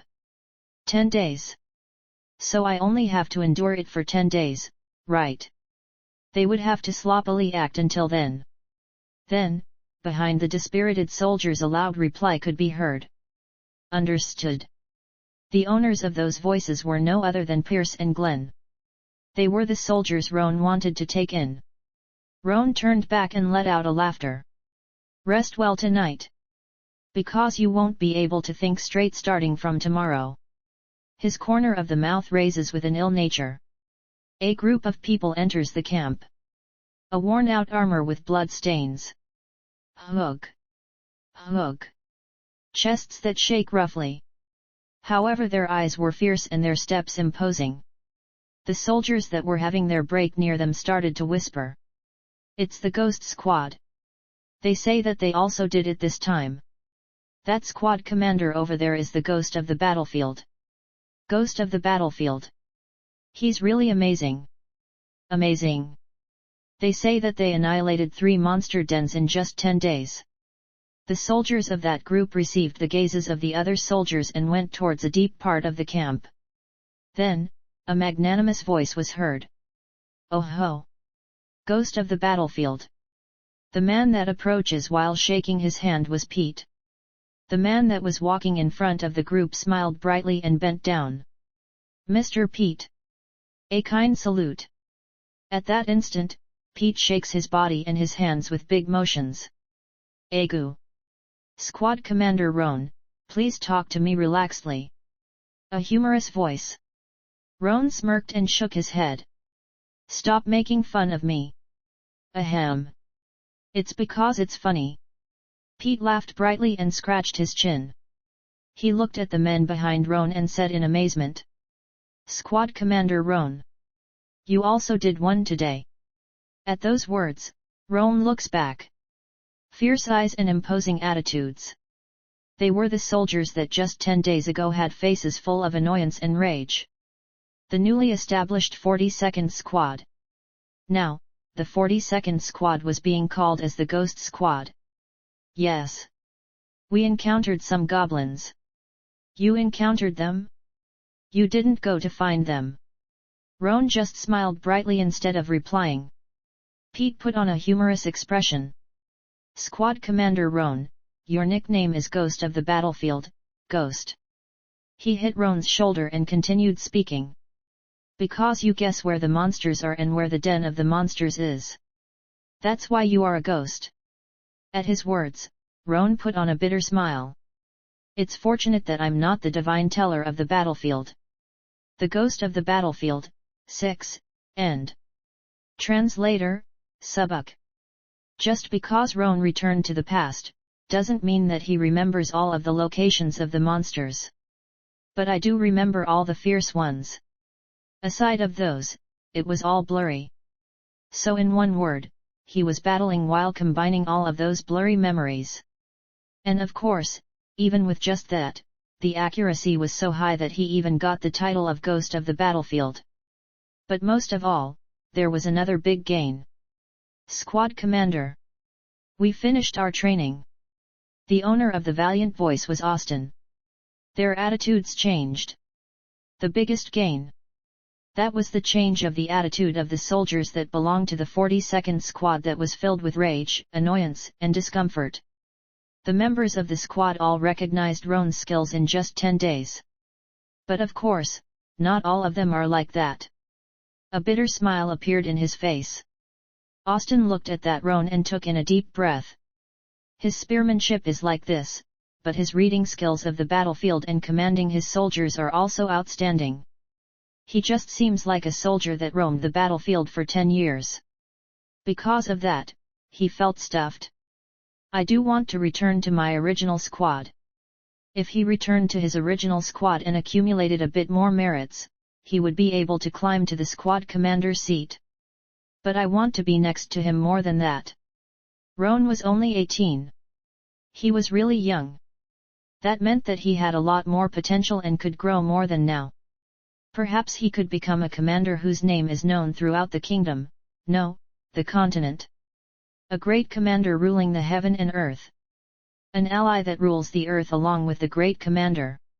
It's not a bad future. Austin puts a smile.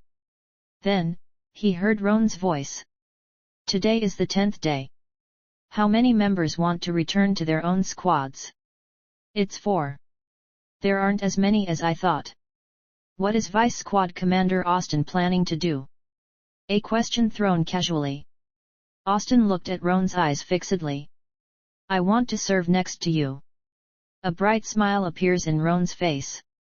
"Then, I will be in your care." "Me too, I will be in your care." Austin bends his head. On this day, the 4 people that still thought of Roan as a greenhorn all returned to their respective squads. They are all crazy. They are planning to keep being below that greenhorn. Don't regret it later. This is why you have to choose people well. Mockery and ridicule.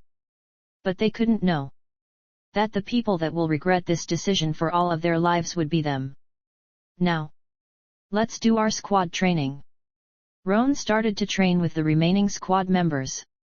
The training they haven't even missed once for 10 days since he became squad commander. At first, the squad members including Austin all let out discomfort voices, but now they rather expected the time to train. The training methods of 20 years from now on. Roan trained the 42nd Squad with the training method that was fixed with trials and errors for 20 years. For now, charging through with a square shape method is all. A really simple shape. However, the aspect of battle changes from now on. Various formations, tactics, and strategies become important. Even in a squad composed of 20 people they needed strategy, tactics, and good movement. If it's the training methods of 20 years from now on, I can make a powerful squad. Roan bit his lower lip and looked back. The 16 squad members run the planes and expand from right to left. Bear in mind, simply holding your spear and charging to the front isn't battling. We need to move taking into account the current position of our squad, and go to the objective. Roan's voice flows through the wind. We have to know in what situation our allies are so we can grasp on what situation they are and give them help. A voice with strength. You have to be able to decide yourselves on what action is the most appropriate one taking these informations into account. Then, he extended his thumb and index finger and shook his hand. One of the many signs he taught in this 10 days. The members that were in the right flinched and moved to the left. It was a rather quick movement, but Roan couldn't get satisfied. In training, we don't only train our physiques. We also have to study signs, movements, formations, and tactics even at ordinary times. We have to get accustomed to the point our bodies move by itself and not thinking with our heads. Yes. Understood. A strong reply. Roan slowly nods. It has only been 10 days. It's impossible to master everything in just 10 days. That's why they needed repeated training and study. Then, Roan hit his right shoulder with his left hand and then clenched it to a fist. Swish! The squad members that were running fast lowered their speed, and completely stopped. A plane appeared in front of their eyes. Roan took in a deep breath and looked at his squad members. A smile that appears in his mouth. Now that we started it, let's really become a ghost squad. That was a declaration of its kind. The squad members gulp dry saliva and nod. The bright sun sets through the plain. The 7th Troop acquires successive victories. And even in the middle of that, the Rose Troop's squad activity is to the point it shines. That's because of the ghost of the battlefield. They say he finds monster dens really easily.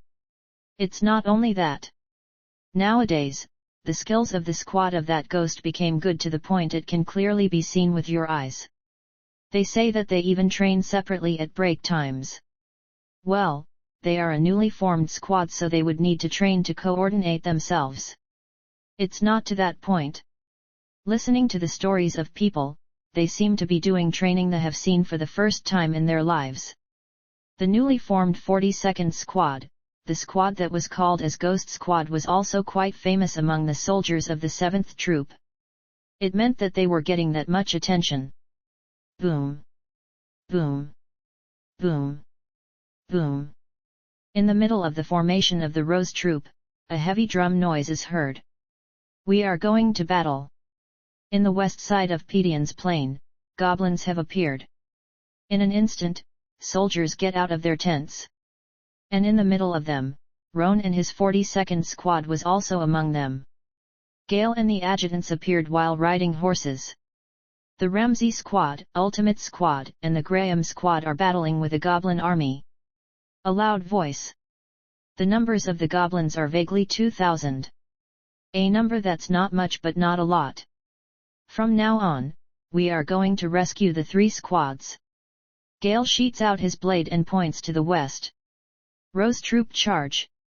Continued by that, the yells of the adjutants and squad members rings the earth. Charge! Do-do-do-do. A noise that shakes the earth.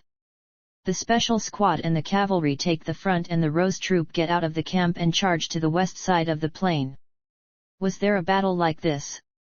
Roan frowned at the sudden battle. He didn't remember anything recent. Well, I do not remember all of the battles that happened. Even so, he couldn't erase the bad feeling. Then, metal clashing and yells was heard at a long distance. Die! This bastards! We will utterly kill you! The situation was such that they didn't need the extra help. The Ramsey squad, Absolute squad, and the Graham squad had already pushed the goblins to a side and almost achieved victory. Qui! Qui! The goblins throw their weapons and flee. Chase them! Don't lose them! Chase! The three squads chase the escaping goblins.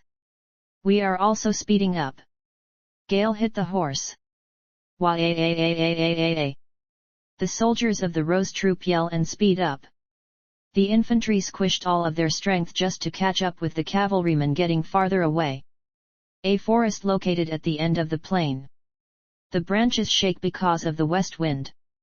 The Rose Troop charged to the deepest part of the forest in an instant. They get covered by shadows because of the dense forest. A chill runs down his spine. Here is. Roan frowned. And that was because he didn't have good memories regarding this forest. Then, a yell was heard from the front that was chasing the goblins. Uaaaaaaik. It's an ambush. It's a trap. At that moment, Roan's eyes widen roundly. Maybe. The bad memory related to this forest. That digs up in his mind. But that battle is supposed to happen in a year. Roan's sight follows the dense forest. Unexpected battle, 1, end. Translator, Subuk. The Battle of Int Forest. This battle was one that the 4 troops that belonged to the 7th Corps chased the monsters and fell in an ambush and got a huge defeat. The battle we were about to get annihilated without being able to do a thing. The ambush tactic of the monsters was that perfect. However, Pierce was in one of the 4 troops. He pierced a hole with outstanding spearmanship. Because of that, they could avoid everything but annihilation. Now too, the 4 troops that belongs to the 7th Corps that chased the monsters got ambushed. On top of that, Roan's eyes looked at the entire forest. In the front and rear there are goblins and orcs, and in the sides ogres appear. And then, a familiar cry is heard just like it was waiting for it. Q-o-o-o-o. Just like Roan's expectation, orcs and goblin appear in the front and rear, and in the sides, ogres appear. I'm certain. This is Int's forest battle. Something that should be happening next year is happening now. His face freezes. Did the future change? Roan's gaze gets stuck to the orcs, goblins, and the ogres that come charging. And then, his eyes shake. That guy. The orc that runs in the front. A big build with hard arm muscles. His chest that was covered by a worn-out armor had a deep blade scar. That orc is certainly the one that came charging first in the last Int's forest battle. He came charging really excited. His gaze subsides calmly. He falls because of a tree root. The orc that was charging in, lost balance and fell. He got caught by the tree root. It's the same. Just that the time was different, but aside of that everything was the same. But is that a fortunate thing? A bitter smile appears in Roan's mouth. Meanwhile, the orcs yelled. Kill them! Kill! They yelled with all their strength and swung their blades. It's not the time to be thinking of other things. Roan bit his lower lip and gripped his spear with strength. Spat! The spear cuts through the air and pierces the head of an orc. Then, the sound of the horn trumpets was heard at the sides. Pew-oo-oo. We are charging through. We charge through the orcs and get out of the forest. The 3 troops had chosen to charge through. Their objective was the army of the orcs that were at the sides. Even so, the orcs seemed easier than the ogres. Clang! Clack-clang! Clang! Along with metal clashing, the 3 troops collide with the orcs. And the Rose troop that were a bit farther than them were in a situation where they had to make a decision. Damn! Gale gritted his teeth and looked at the battlefield. Ogres at the sides. And orcs at the front and the rear. On top of that, the number of the orcs is a lot higher. On top of that, the 3 troops already chose to charge through. We are also going to the front. A quick decision. Gale raised his blade and yelled. To the front. We are charging through the front. Roan's face, that was facing orcs that were charging to him at that moment, froze. Ah! No. He remembered the truth he had forgotten momentarily at the unexpected battle. We can't go to the front or rear. In his past life, he analyzed the ambush tactic of the monsters after the battle ended. And the result of that was that the front and rear were sorrow. They chose the orcs evading the ogres. However, behind the orcs, there was a huge number of monsters waiting for them. An ambush tactic behind an ambush tactic. The way to escape is rather the ogres. They were certainly in existence that were fiercer and scarier than the orcs, but behind them, it was certainly empty. I have to prevent us from going to the front. Roan cut off the neck of an orc and charged to the front line. Fortunately, the front was momentarily frozen because of the charging orcs. Troop commander. Roan called Gale with all of his strength. Hey! Gale, that was preparing to charge to the front with the cavalryman, turned his head at the familiar voice. Roan. He discovered Roan that was running hurriedly and pulled the reins. What happened? Asking with a strict expression. Roan pointed to the front. We can't go to the front. It's better to pass through the ogres. That's the way to escape. At the urgent words, Gale frowned. Are you saying that we should face the ogres right now? Yes. That's right. Roan replied without hesitating. Gale got perplexed. The number of the ogres were lower than the orcs, but even so there were more than 200. It was impossible to just face them with 800 soldiers. Then, Kenneth raged at him with an indignant face. You bastard, it seems like you can't see properly because of the merits you have accumulated. A greenhorn like you plans to oppose the orders of a troop commander. All the other adjutants nodded with displeased expressions. On top of that, you are telling us to face the ogres instead of the orcs? You think that it makes sense? You are telling us to die. Look there. The Ramsey troop already pierced through the orcs. The path to escape is open. The adjutants pointed to the orc army in the front and rebuked him. That's all a trap. Roan looked at Gale's eyes fixedly. After you pass Int Forest, a hill appears over there. And that's the most adequate place to do an ambush. Gale's face that freezes. Are you saying that the orcs are falling back by lying and luring the 3 troops? That's right. Roan nodded with a solid expression. Gale's sight is directed to the front. The orcs that were being pushed back were getting scattered. Charge through. Charge. We are getting out of the forest. The 3 troops pierced through the hole they created and ran out of the forest. Troop commander. We have to catch to them. If we hesitate for even a moment, we will get caught in the forest. Kenneth yelled with an urgent expression. Gale turned to look back at Roan again. An expression that was filled with certain. Because of Roan, I have accumulated a lot of merits until now.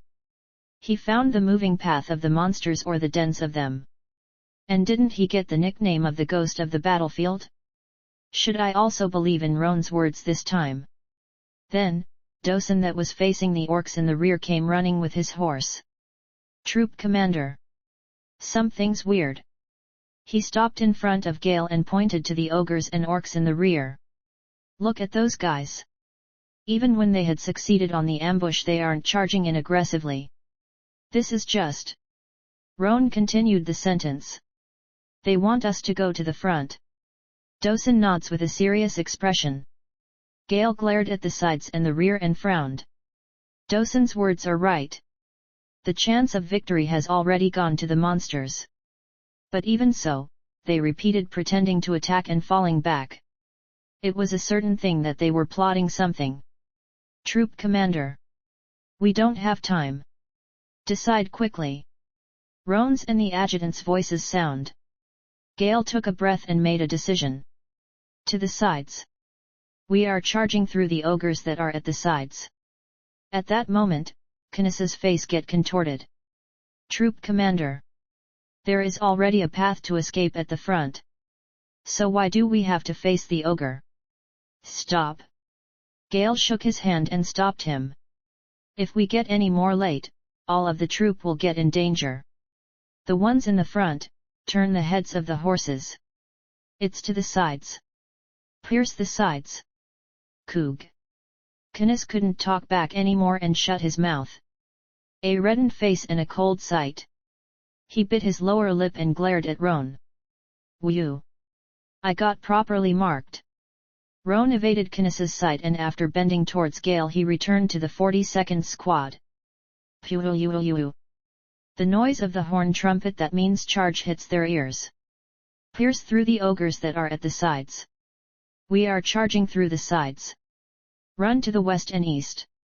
The adjutants transmitted Gale's order to the soldiers. Damn! To face the ogres. Why are we leaving the orcs and go to face the ogres? The soldiers let out discomfort noises with a contorted face, but they just moved according to the orders. Roan made a request to the members of the 42nd squad that were in the front.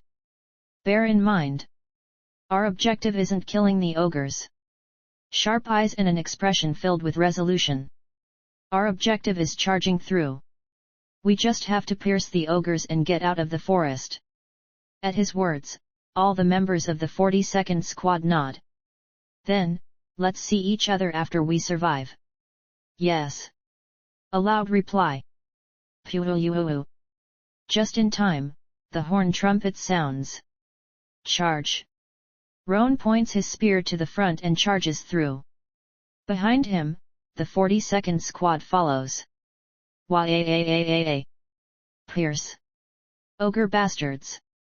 Die. Along with a yell, the charge of the Rose troop started. The objective was the ogres. Q-o-ong. The ogres let out cries towards the charging Rose troop. The unexpected battle, no, the battle that was expectable started like that. Unexpected battle, to, end. Translator, Subuk. The battle was fierce. The ogre army that were at the sides and the orc army that were at the front and the rear repeated pretending to fight and retreat, and as the Rose troop started to charge to the sides, they started a fierce counterattack. A shape that seems to be telling them that. Don't face them directly. Pierce through them. Gather up. The thing the Rose troop wanted was to pierce through the ogre army and get out of its forest. The cavalry tried charging with great speed. Do-do-do-do-do. Several muscled horses clash with the ogres. Cocoon. Cone. Then, the ogres shake and fall on their butts. The infantry raise their respective weapons and stab or slash while advancing. And among them, the 42nd squad was also there. Whistle. Roan spun his thumb in a round way along with a whistle and pointed the front and rear. Make a circuit along the objective and charge out the fastest possible. Austin and the squad members analyzed the sign and moved quickly. Consistent movements. Because of that, they could pass through 5 ogres instantly. If they kept this, the 42nd squad would be able to get out of its forest alive. Then, Roan's face became contorted. It's blocked. The squad that were at the front got their feet tied and couldn't move, and the escape route got blocked as well. Kill them. Kill. In that time, the orcs and goblin army that were at the sides came closer to them. Damn! Roan bit his lower lip and made hand signs to his back. Pierce. To the front. Yes. Pierce, that was looking at the surroundings with a nervous expression, ran to him with a loud reply. Originally, you should be able to handle 3 or 4 ogres by yourself. But of course, he was talking about what was supposed to happen next year. Even if it happened earlier, you shouldn't have any problems handling with 1 or 2 of them. On top of that, if it isn't killing them. If it was only cutting the leg muscles of the ogres, he wouldn't have any problem against 5 of them. If it was pierce, he had to at least be able to do that much. Roan wanted to believe that. Pierce. You are going to stand at the front with me. We are charging through while slashing the legs of the ogre. Me? No, I. Pierce talked impolitely and clenched his fist. Don't know how to tell this. Roan gripped his spear and nodded. Yet. If it's you, you can do it. Flames appear in his eyes. He looked at Pierce's eyes fixedly. I believe in you. At that moment, Pierce felt his heart shaking greatly. He believes in me. There wasn't even a trace of hesitation in Roan's eyes. Eyes that didn't doubt him in the slightest. He believes that I will certainly be able to do it. He put strength in his shoulders. Roan, that was his training companion and now was his superior. That Roan was believing in him wholly. A feeling that one corner of his heart was getting proud. I have to act according to his expectations. He put strength in his grip. Pierce shut his mouth and nodded. At that moment, a faint smile appears in Roan's mouth. Right. You just have to fix that soft heart of yours. He took in a deep breath, and after he opened his left hand he tilted it towards the rear and front. The sign of charging. Spat. Roan runs at the front. Pierce followed him with a face that was a bit strange in color, and the remaining 42nd squad members also followed his back. Spat. Pug. Roan's and Pierce's spear slash through the air. The sharp point and blade of the spear slash through the ogre's leg. The skills of the two people was clearly seen by the eyes. Pierce had a splendid spearmanship polished with outstanding talent and senses. Compared to him, Roan's spearmanship didn't have unnecessary movements and had a fierce vigor. Spat. The spear of the both of them slashed through the legs of an ogre. Qooong. Boom. The ogre that kneels down along with a cry. The cavalrymen throw ropes to its neck as if they were waiting for it. Tighten. As the muscled horses pull the ropes, the big body of the ogre falls to the ground. Sweeeeeeeesh.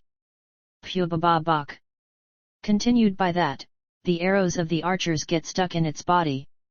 It was quite an excellent combination, but Roan was already looking what was going to happen next. Pierce. Move to the left. Ghost squad.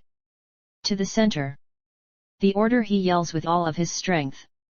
Pierce and the squad members move as if they were one body. Spat. The spear slashes through the air once again. Wow! The guys of the 42nd squad are amazing. If they keep it, they will really become a ghost squad. At the actions of the 42nd squad, the members of other squad also say in amazement. And among the squad, they were looking at Roan and Pierce that were facing at the ogres in the front. Don't you think that squad commander Roan's skill is becoming better by the day? And what about the skills of that greenhorn spearman? They say that those two are acquaintances from the training camp. Voices of amazement. Then, Roan that was facing the ogres and checking the battlefield yells with all of his strength. Ghost squad. To the back. Scatter. His left hand that shakes urgently. Austin and the 42nd squad members quickly fall back and break the formation. Boom. At that moment, two huge clubs get stuck to the ground. The ogres that were at the sides were aiming for the 42nd squad and swirled their clubs. Was he facing the ogres and checking the situation at our side? Austin put a surprised expression and looks at Roan. Qooong. Then, the ogre's cry hit their ears. Pheong. A sharp and heavy noise that tears the air. A huge club cuts the air and smash the soldiers. Pug. Kur. Koog. Many soldiers get bounced off after they get hit by the club. Unfortunately, they didn't have a squad commander like Roan. Don't get scared and pierce through. Cavalrymen. Take the attention of the ogres. Gale and the adjutants stand at the forefront and encourage the soldiers. In this situation, it clearly showed that the Rose troop was certainly a good one. Even the adjutants that blamed Roan for getting trapped, when the battle started they started to fight alone to at least save one more soldier. Get out of their range of attacks. The ones at the front. Don't stop as you wish. The soldiers at the back will get in danger. Charge! Charge! Orders, and repeating the orders, the yells get mixed. Q-o-o-ong. The cry of the ogres shake the battlefield. The battle became fierce like that. Hew! Hew! Hew! Hug! Hug! Hug! Rough breaths could be heard. The soldiers of the Rose troop sit astride on the hill and let out rough breaths. A situation where saying even one word was difficult. Even so, faint delight could be seen in the faces of the soldiers. We survived! We survived! They shook off the orcs and the goblins after piercing through the ogres. While they did that, 200 soldiers died, but even more survived. The surprising thing was that no one died from the 42nd squad. Whew! Roan sat on the dirt ground and looked at the squad members that were resting. They were all drenched in sweat and had many injuries. And among them, Pierce's appearance was really bad. Pierce! Yes! Pierce, that was catching some breath, stood from the place. Roan smiled dimly and grabbed both of his shoulders. You did well. Because of you, the squad members could all survive. Squad commander has also had it hard. Pierce smiled faintly and lowered his head. The eyes of the squad members that were looking at the both of them were filled with amazement and adoration. Amazing! I can't believe that they are only 18. These two people will certainly become commanders whose names will get spread on the continent. Roan, that didn't know that the squad members were thinking of this, hit Pierce's shoulders and turned his head.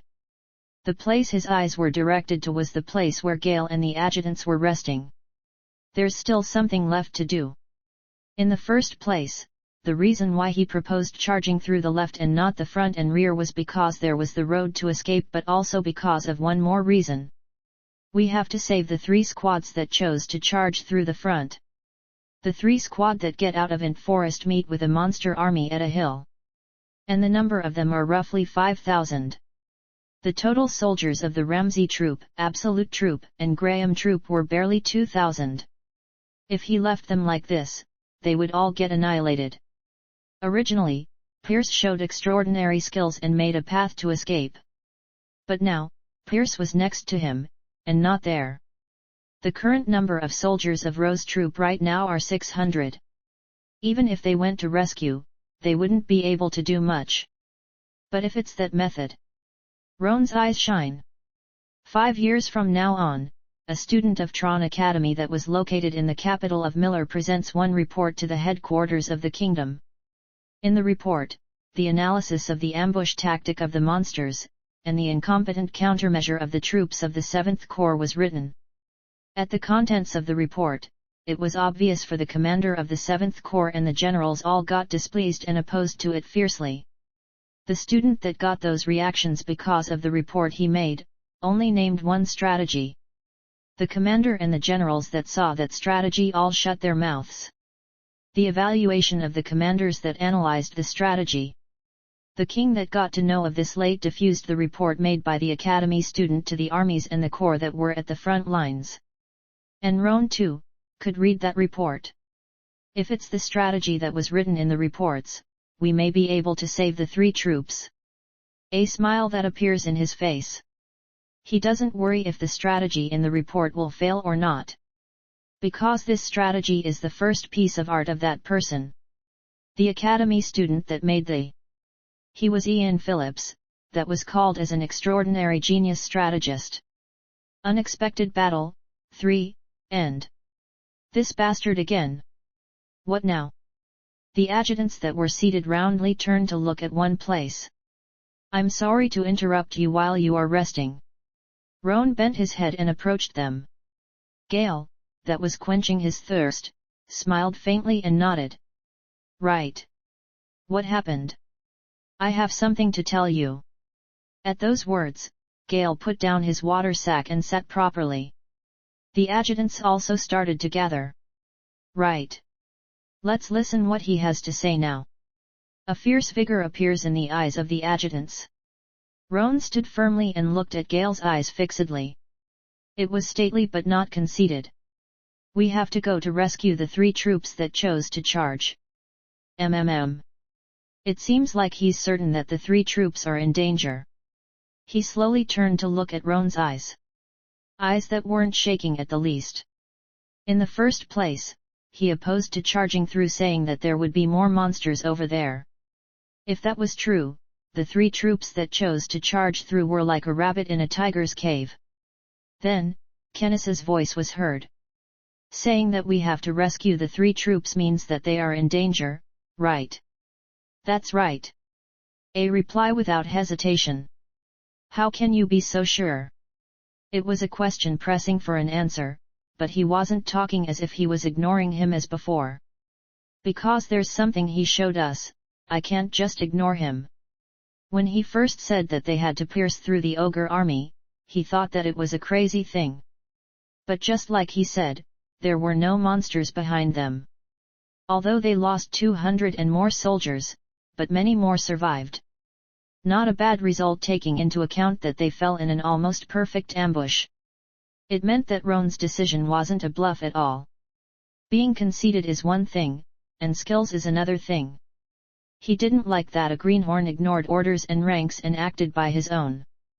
But those actions weren't bluffs but real skills, he couldn't just ignore him. He recognized what he had to. Kenneth, that roamed the battlefield for many years as an adjutant of Roan's troop, was that kind of soldier. Roan took in a deep breath. We shook off the ogres, orcs, and goblins that were chasing us. Then, where would those guys go? His finger points to the north. They are going to catch the 3 troops. Because that's the main force. Kenneth and the other adjutants sigh in amazement. It's true that they didn't look like chasing us that fiercely. At one moment, they had fallen back. It seemed like they were returning to Int Forest. Then, Gale's voice was heard. Fine. Let's take into that all you said is true. Even so, our force is only 600. What will these many soldiers do? I think that it would be better to return quickly to our camp and request for help. At those words, many adjutants nod. Roan shook his head with a frozen expression. Meanwhile, the 3 troops will be annihilated. Gale shuts his mouth. Then, one of the adjutants that was at the back said sullen words. Even so, we can't die along them. Rescuing the 3 troops in this situation was the same as suicide. Roan smiled faintly and shook his head. I have a method. An iron strategy that later on would be called as a genius strategist. He looked at Gale and asked carefully. May I look at the military map? Military map? Gale wondered for a moment and made eye signs to Dosen. Dosen nodded slightly and took out a large paper roll from his chest. Swoosh! The rolled piece of paper got unfolded and the map showed itself. I did expect it, but it's more of a mess than what I thought. Roan let out a small sigh. It was embarrassing to call map to the thing in front of him. I have to wait 10 more years for the detailed map of the kingdom to come out. And of course, that was also one of Ian Phillips' piece of work. Roan held back his regret and pointed to one side of the map with the tip of his finger. This is our current location. And the finger gets a bit higher.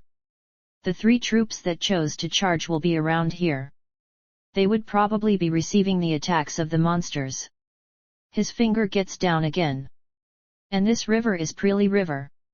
It's wide but a shallow river. Gale and the adjutants that were listening to the explanation all nodded. Because they also knew well about Preely River. And especially now that it's spring, it's so shallow that it only reaches to the thigh of a grown man. Roan looked at Gale and the adjutants and continued saying. We have to do an inundation tactic. At that moment, everyone frowns. Inundation. At the words that were asking back, there were many doubts. He wants to use an inundation tactic in Preely River right now. It seems like he isn't in his right mind. Distrusting faces. But Roan's face was still confident. His finger points Preely River and follows to the right. Point. The tip of his finger stops. This place has the answer. Do-do-do-do-do. Horse steps that shake the earth. Roan hit the horse and took in a deep breath. The reason Ian Phillips is amazing isn't only because he makes wondrous tactics. There were many reasons as to why Ian was called as the outstanding genius strategist, but the biggest reason was on the point that he knew the importance of information better than anyone else. He ran an information organization in Rin's kingdom for the first time. Before that, you gave money to an information guild or thieves guild. That was all. Ian took and analyzed even the little bit of information's other wouldn't hold any regard. Because of that, he could gather a massive amount of information better than anyone else, and with this information, he made the most effective and efficient strategies. It's also the same for Int's forest battle. Ian focused on the information that nobody that analyzed Int Forest's battle knew, or even if they knew they didn't hold it in any regard. Temporary reservoir. The farmers in Pedion's plain made a temporary reservoir in Prelis River for when winter ended. They were gathering water in case they lacked water at spring, when it started their yearly farming. Because of that, every spring, Preli River was really shallow compared to its width. We are exploding that reservoir. That was what Ian thought, and the tactic Roan was going to do. Roan hit the horse and looks to the west. The place where the temporary reservoir was located. By now, the squad members may also have reached. The Rose troop were currently divided in two. The squad Gale lead went to the temporary reservoir to explode the bank. And the squad Kenneth and Roan were leading were running towards the three troops.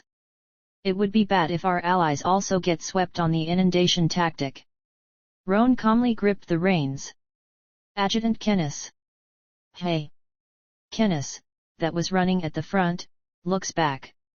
Roan points to the earth with his finger. We will have to leave some archers here. At those words, Kenneth nods and does a hand sign. One of the soldiers left the ranks and protected the place. Roan left archers at moments while running to the west. When they were running without stop and were about to pass a hill. Chang! Chechen! Chang! Metal clashing could be heard. Kill! Don't get pushed back. If you do, we die. Continued by the yells. At that moment, Roan's face contorts. How so? A face he couldn't believe it. Roan quickly hit the horse's stomach and lowered his posture. The horse runs like a feather and stand at the peak. He saw the battlefield with his eyes. How are the three troops here? An unexpected situation. Then, Kenneth approached him and asked. According to your guess, shouldn't our allies be at the other side of the river? But the three troops had already passed the river and were pressed to the south. Roan bit his lower lip. It's different. Originally, the three allied troops should be fighting the monsters at the northern part of the river. An unexpected battle again. It's certainly different. But Roan glared at the battlefield with sharp eyes. His head spins so fast noises could be heard. Unexpected battle, 4, end. Translator, Subuk. The place Roan's sight was directed to was across Prelis River. It fell on the monster army that caught the rear of the three troops.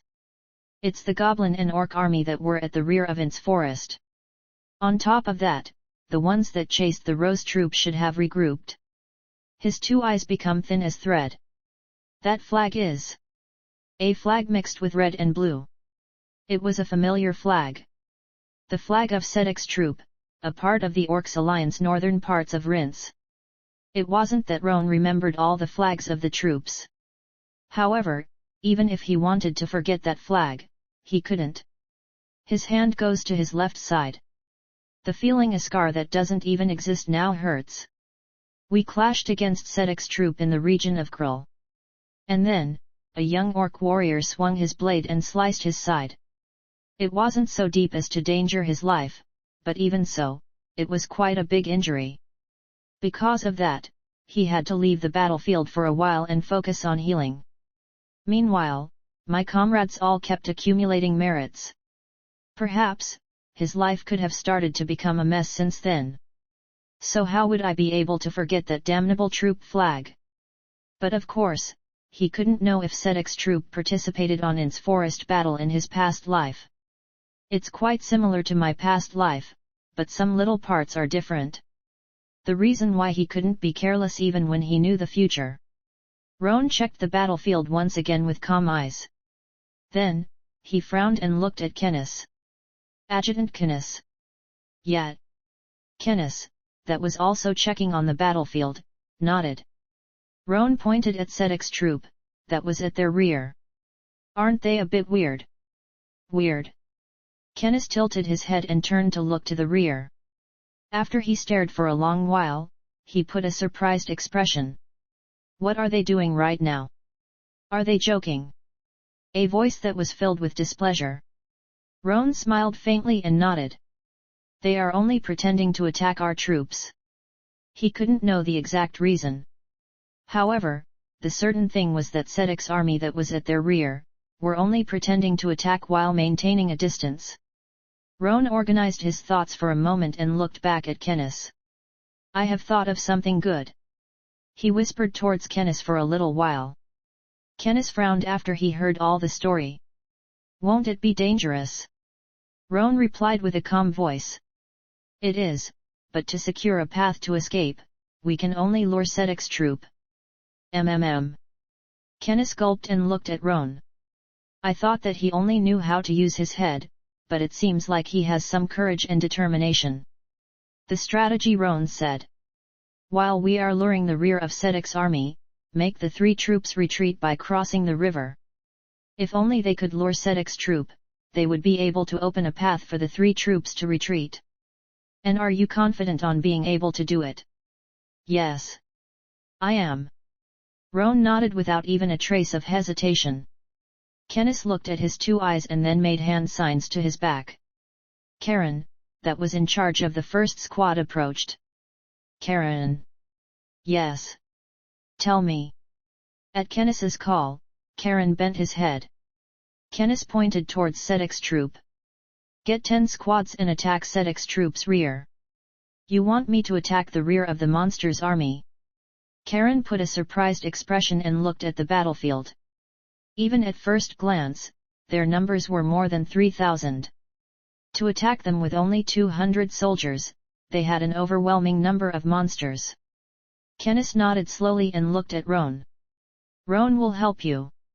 A voice that contains strength. It was a voice that was filled with trust. Roan slightly bent towards Kenneth.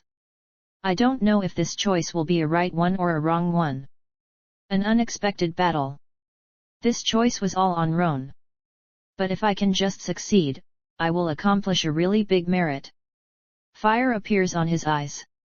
Sedek got on the war horse and glared at the battlefield. Kukuku.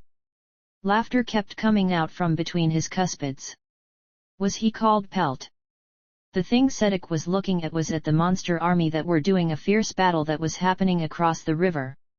And between them, it was an orc warrior swinging his halberd. Humph! I can't let a bastard from the Byron kingdom to get all the merits. His eyes became sharp. The orc warrior that was swinging the halberd was a friend of Terum, that was from the same Byron kingdom, and proposed to make this ambush tactic for revenge. That stupid bastard Terum said that he was going to make a night raid, and after he took some warriors from the Orcs alliance of our Rin's kingdom, they were the ones that rather suffered a surprise attack and got annihilated. Even so, the supreme commander of the Orcs alliance Rak, kept more trust on the Orcs from Byron kingdom. Damn! I don't know why he keeps covering for the defeated bastards. His face contorted. Sedek, that was from Rin's kingdom and even got attention on the Northern Rin's Orcs alliance, didn't really like Supreme Commander Rak's decision. Even so, I can't oppose him. I can only hope for that Pelt bastard to die on this battle. Kukuku. He called his adjutants with some hand sign. Keep in mind. We are only pretending to attack. We will wait until Pelt's troop crumbles. Yes. Understood. The adjutants nodded and scattered to the sides. They acted as if they were attacking just like Sedek's order, and didn't move first. Kukuku. Even if he survives, if his losses are great, you won't be able to say that it's an outstanding merit. Laughter keeps coming out. Then, a yell was heard flowing through the west wind. Sedek! A loud yell. Who dares to call my name? Sedek frowned and turned to look at the place where his name was called. Do. He saw soldiers charging to them while climbing the hill. Ambush! Sedek got surprised but in the end, burst out of laughter. What is it? That's all? Kukiku. The soldiers charging towards him were barely 200. His numbers were more than 3,000. Sedek! A loud yell was heard once again. The owner of the voice was a youth with a childish face that was at the front of the soldiers. It was Roan. Certainly, his body is really impressive. Roan looked at Sedek that was looking at him being on top of the war horse and gasped in amazement. His body that was covered with strong muscles was as thick as a tree. Even so, the corner of his mouth rises slightly. He knew his fatal weakness. Sedek! You stupid orc! Roan's voice cuts through the battlefield. Some orcs got agitated and breathed hard. Who dares to our troop commander? Your heads should really be screwed. However, Sedek himself was calm. Kukiku! Is he provoking me? Leave him. There's no need to pay them any mind. Just fire some arrows. And then, Roan yelled loudly once more. Sedek! You looking at the battlefield while seating on the horse is really manly. A sudden praise. Sedek frowned and glared at Roan. What is he planning? He started to get uneasy. A faint smile appears on Roan's face. The squad members below Sedek should be really happy to have that cool and dignified man as your troop commander. A continued compliment. What is it? Is that human crazy? Even the orcs get perplexed. And it was also the same for Karen and the squad members. Squad Commander Roan. What are you doing right now? As Karen asked, Roan replied with a nervous expression. Now, that bastard will charge towards us as crazy. And then, we will have to cross Preely River and flee. He's going to come to us after you compliment him like this. Roan nodded and looked at Sedek. He yelled with all the strength he had. But do you know that? That your troop commander doesn't have a dick. In an instant, the orcs all looked towards Sedek. Troop commander Sedek, that's a warrior among warriors, is an eunuch. No. It's not to the point of being an eunuch, but he directly doesn't have one. Sights filled with doubts. Sedek's face becomes nicely contorted. Roan kept yelling. That bastard was having fun with some B*****s and in the end, it got cut by his wife. His crotch is really clean. Roan's words were all true. These were all things that got revealed when Sedek's troop got defeated in Hwil's battle, and they got interrogated.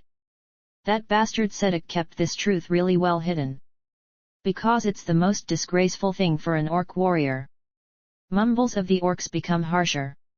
If you can't believe me, send one adjutant and make them put his hand on his crotch. It will slip away. Ha ha ha.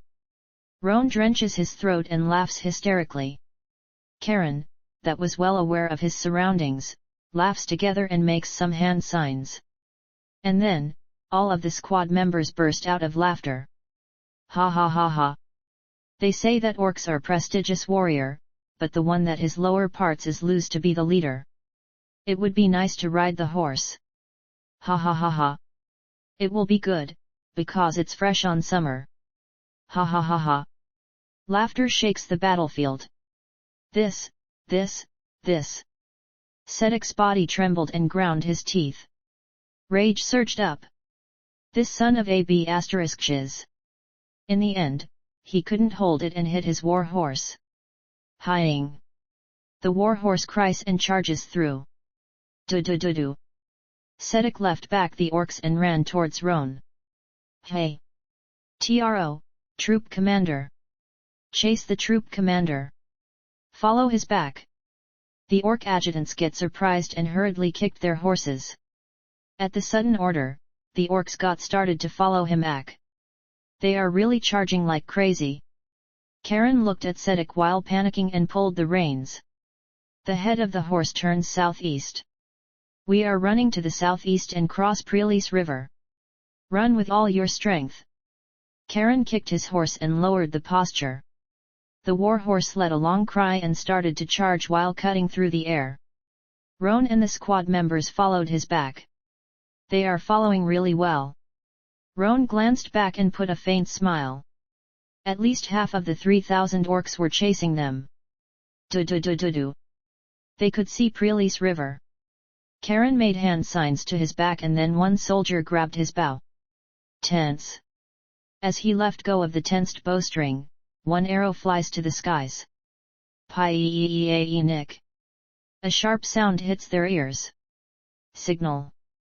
That was the signal to explode the reserve, and also the sign of the battle starting.